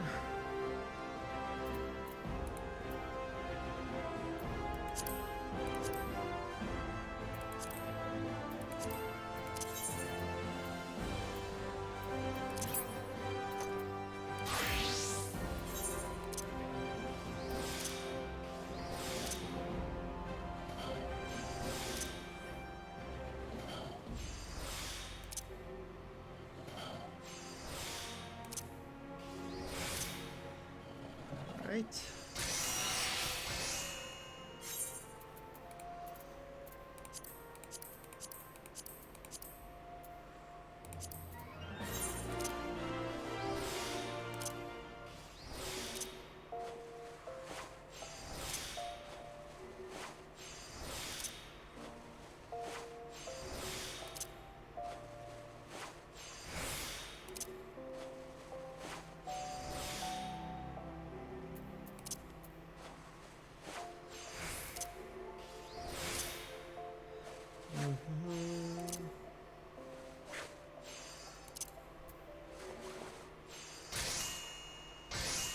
Alright, so that's the patrician's bottoms.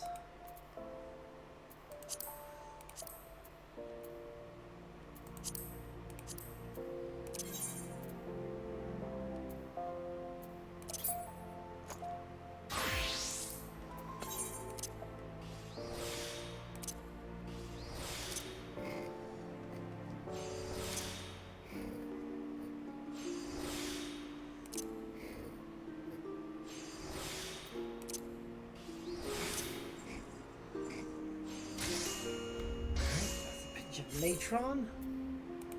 Now the undyed felt. Oh, right, Weaver.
what's left is the hat.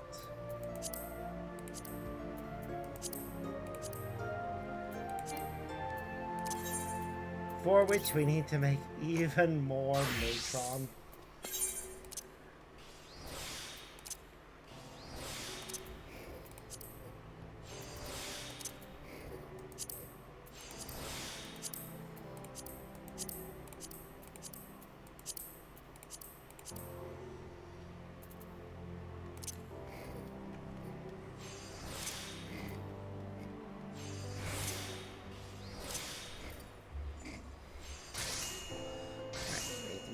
Two batches of this because we need it for the hat.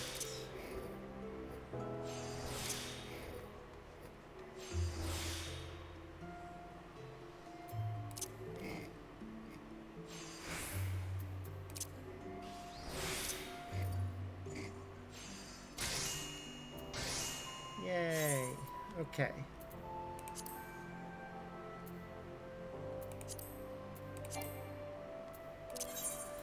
Keep forgetting to switch back.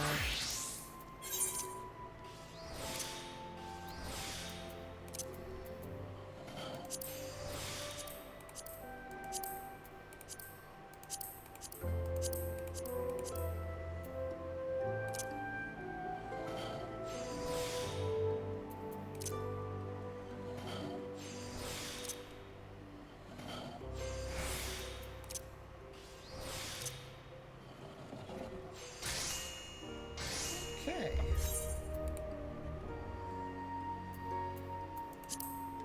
Sorry. Need to make one more.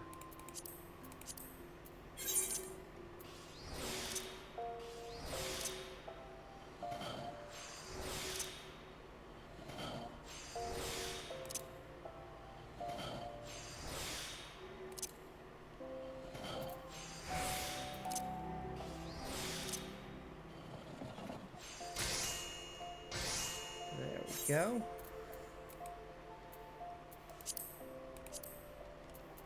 All right, pretty sure we have flax.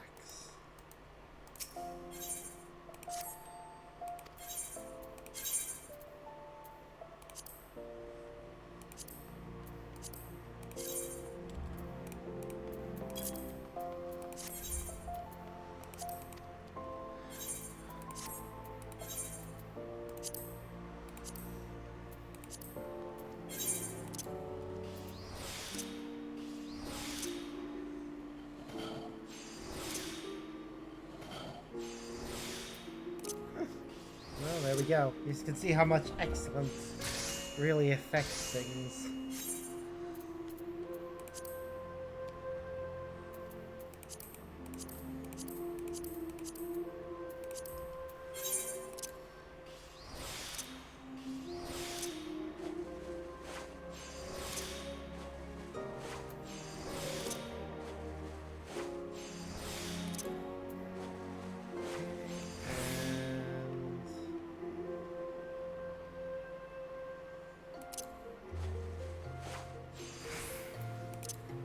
Go.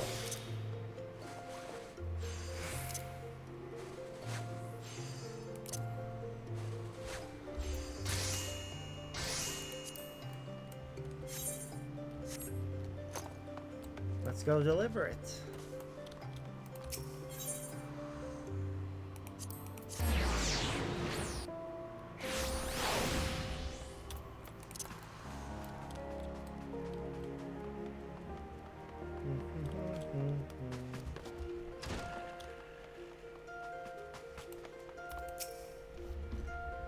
I trust you understand what's at stake, Arbert.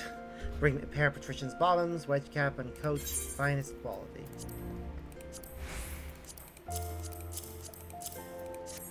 Well, there we go. Your garments are ready, good sir. Allow me to assist you. Damn, he looks really good. Could do with a different color, I think, but So, mind, is this really me? If I may be so bold, I think this is quite possibly our finest work yet. I feel like I'm someone else, like a prince at a fancy ball, or... Sir, I have known princes. I am pleased to say that you are nothing like they. Big Rose, I don't know what to say. Thank you. I think I'm finally ready to see Kokomo. Well, I would advise you to make haste. I suspect Mama Jaru will make his intentions known ere long. What? Are you sure? I can't say for certain, but a little bird tells me that Mama Jaru and Kokomo are present in the Gold Court. An ideal location for a romantic proposal, wouldn't you agree? Gotta hurry while there's still time. Thanks, Big Rose. I think I want to go witness whatever happens. Albert, be a dear and follow him. I would very much like to know how this all plays out. As would I.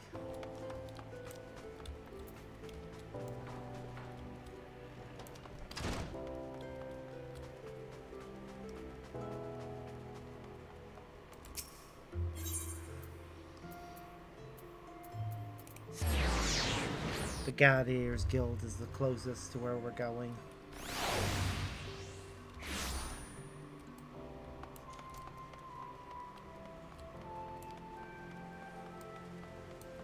Oh, this is where one of the seasonal events was with the otters. Oh well. They have to end eventually.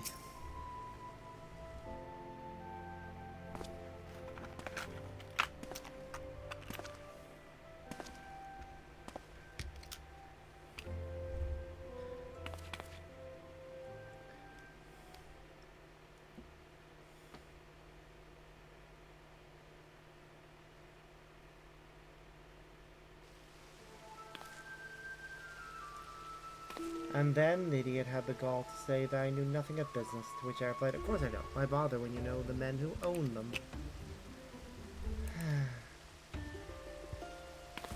When I speak to you, I expect your full attention. I'll teach you how to behave, woman. No, you don't.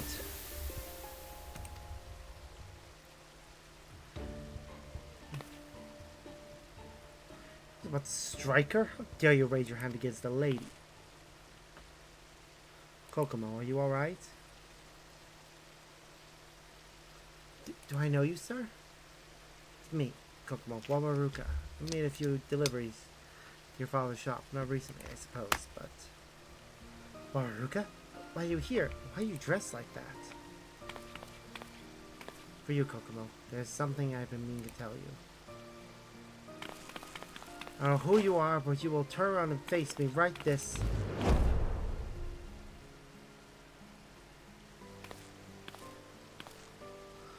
Be a powerful enemy to be, my friend.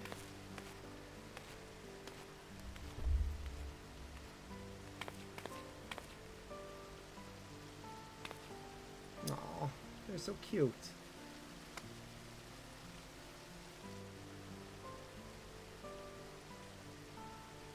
Never seen anyone stand up to Mama Jaru like that before. I suppose they lacked the proper motivation. I was hoping you would come visit again, but then you kept wearing such strange outfits. Promise me you won't do that again.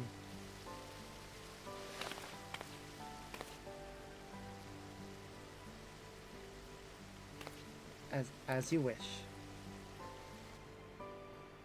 Aww. They're so cute together.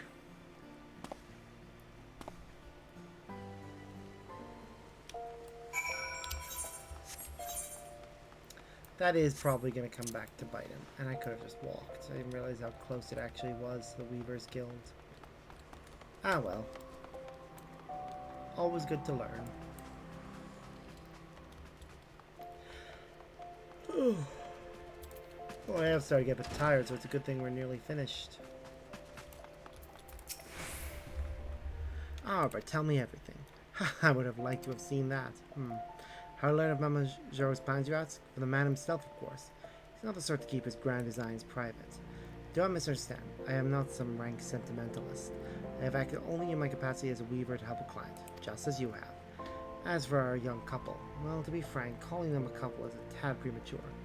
Baba Y will doubtless have objections given Wawaruka's modest origins. Nevertheless, I think our young gentleman has finally found the courage to stand up for himself. You should be proud. This could be the beginning of a beautiful relationship, one which would owe much to your skill. Well done, Master Azem. Well done indeed.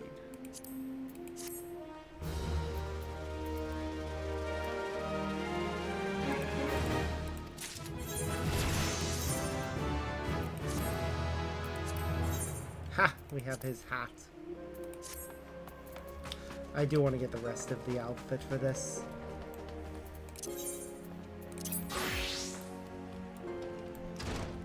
Same with this one, when we get its hat. Oh, we'll finally be able to break down that hat.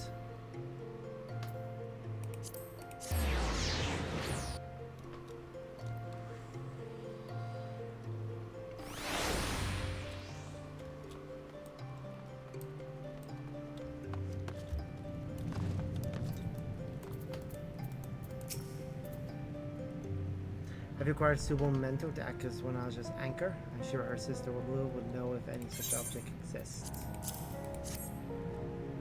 This was a rosewood wand. I recognize it anywhere. You say you crafted this weapon?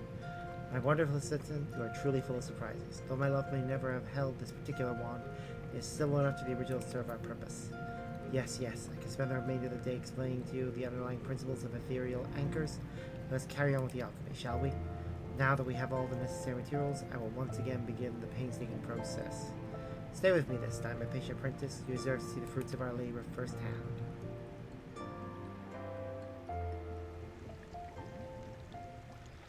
Oh, and there she is.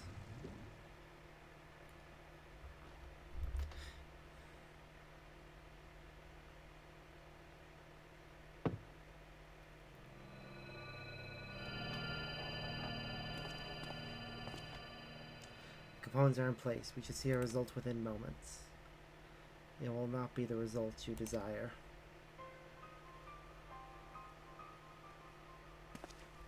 Wobbler. Return to me my sister's remains. You have had your chance, Severin. The process was a success. Everything went perfectly. Even now when it just struggles free from death's covetous grasp. Why do you persist in deluding yourself? The gift of life is not within alchemy's power to give. That miracle belongs only to the gods. I will not forsake Wanaja's memory as you have. The limitless potential of alchemy is beyond your understanding. Foolish, stubborn man. Stop. Stop fighting, the both of you. Yay, he brought her back. Though it's probably only temporary. Wanaj, is it truly you?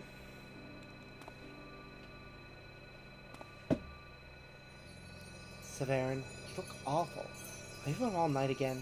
Some new subject of research?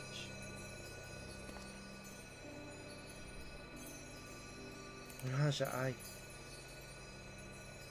was working on something important, terribly important, but I'm done with that now. I must tell you how sorry I am.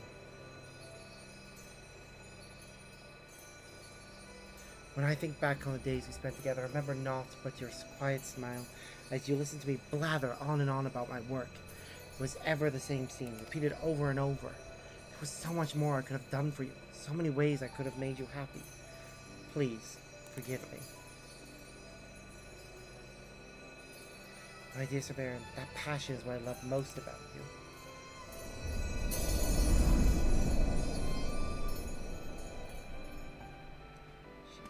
She's gone.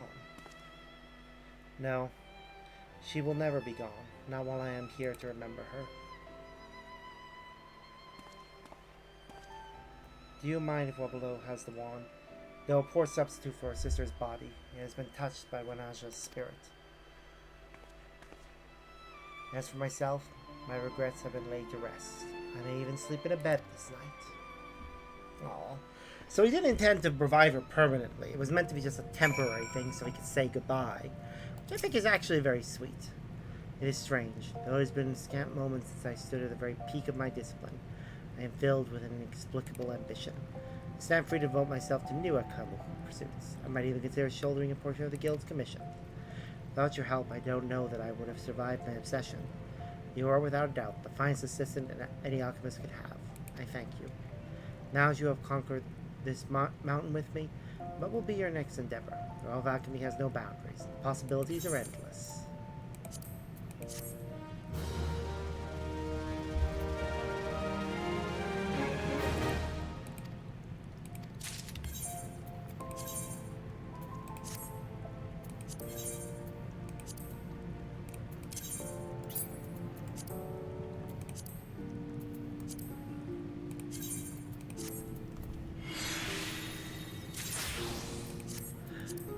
The fact that I have so many copies of Legionary Binder.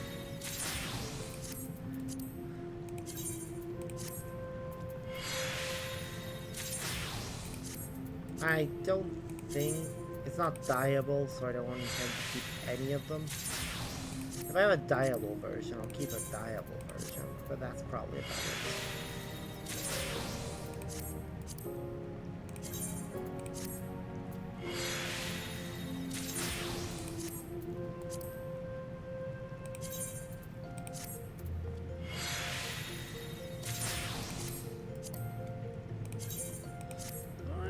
Well,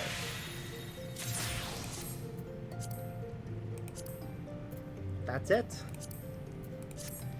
We have successfully completed all the level 50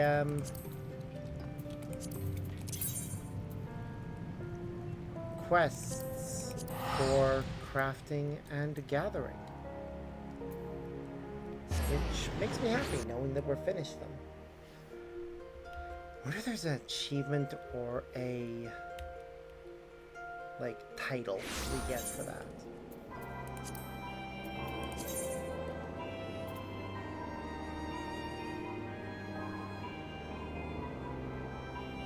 Nope, apparently not.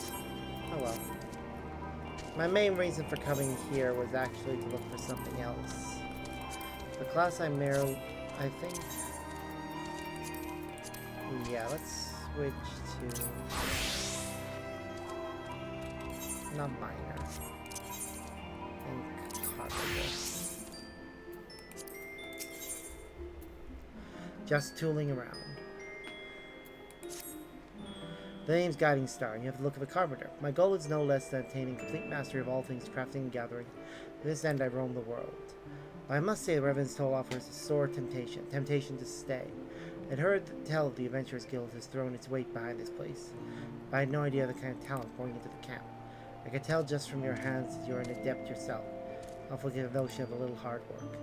One of your standing must have tools to match. Surely you must own some choice items. Will you not let me see one? Gather Crafter's primary tool and speak again to Guiding Star. Magnificent, everything I expected, though not more. Forgive my blunt ways, no doubt you are fond of your chosen instrument. I'm sure there are tools better suited to you, tools that require the delicate touch and the depth of your stature. As happens, such tools are available to you. Need go no further than Talon here. He can be a mite testy, but he's one of the finest toolsmiths the realm over. His selection is impressive. Now, I won't simply hand them over. You might need to furnish them with a bauble or three in exchange. For an adventure of your skill, such errands should pose little challenge. If you would walk along the road of mastery, why not petition Talon for one of his tomes too? He calls them cookbooks, for they hold some of the most complex recipes you'll ever see.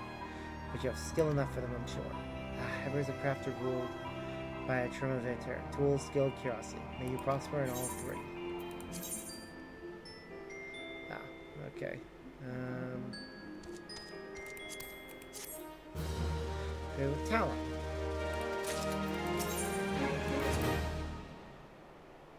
Good enough, I hope he's right. Sorry. Okay, so I need... To make the demi materia, I need those items. How many do I have? Personally, I do have 8. I need 1, 2, 3, 4, 5, 6... I only need 7. How many of those ones are at 12? So I do have enough that I could get all of those to make the demi materia. But I need to make a bunch of different recipes to get the master recipes.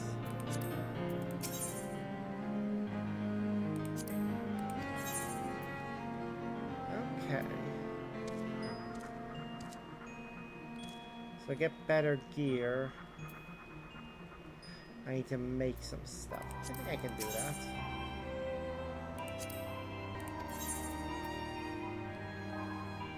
Okay, the same story for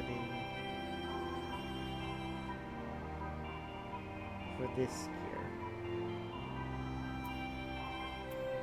Just make the relevant items and then we can trade them in.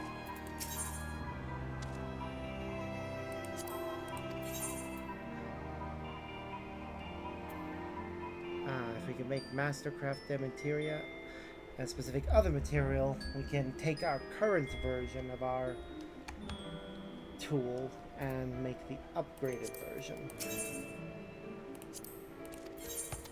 And if we take that version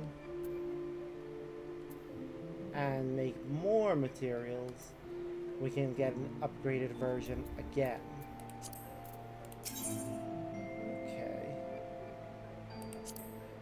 And then for the forager gear, we just need to get a satisfactory amount of specific materials, and then we can get those. Okay.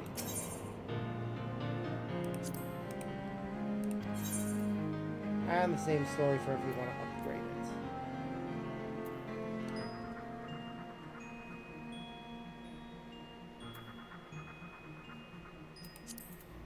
Anything else? Assorted accoutrements. Nothing that I care for. Miscellaneous stuff.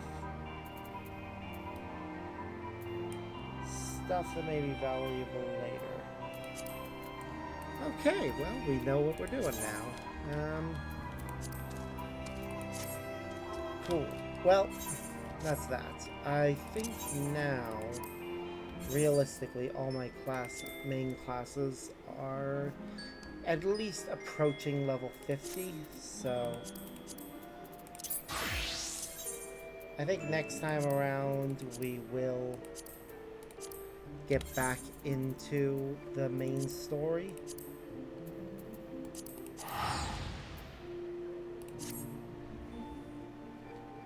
So, let's teleport over to Vesper Bay.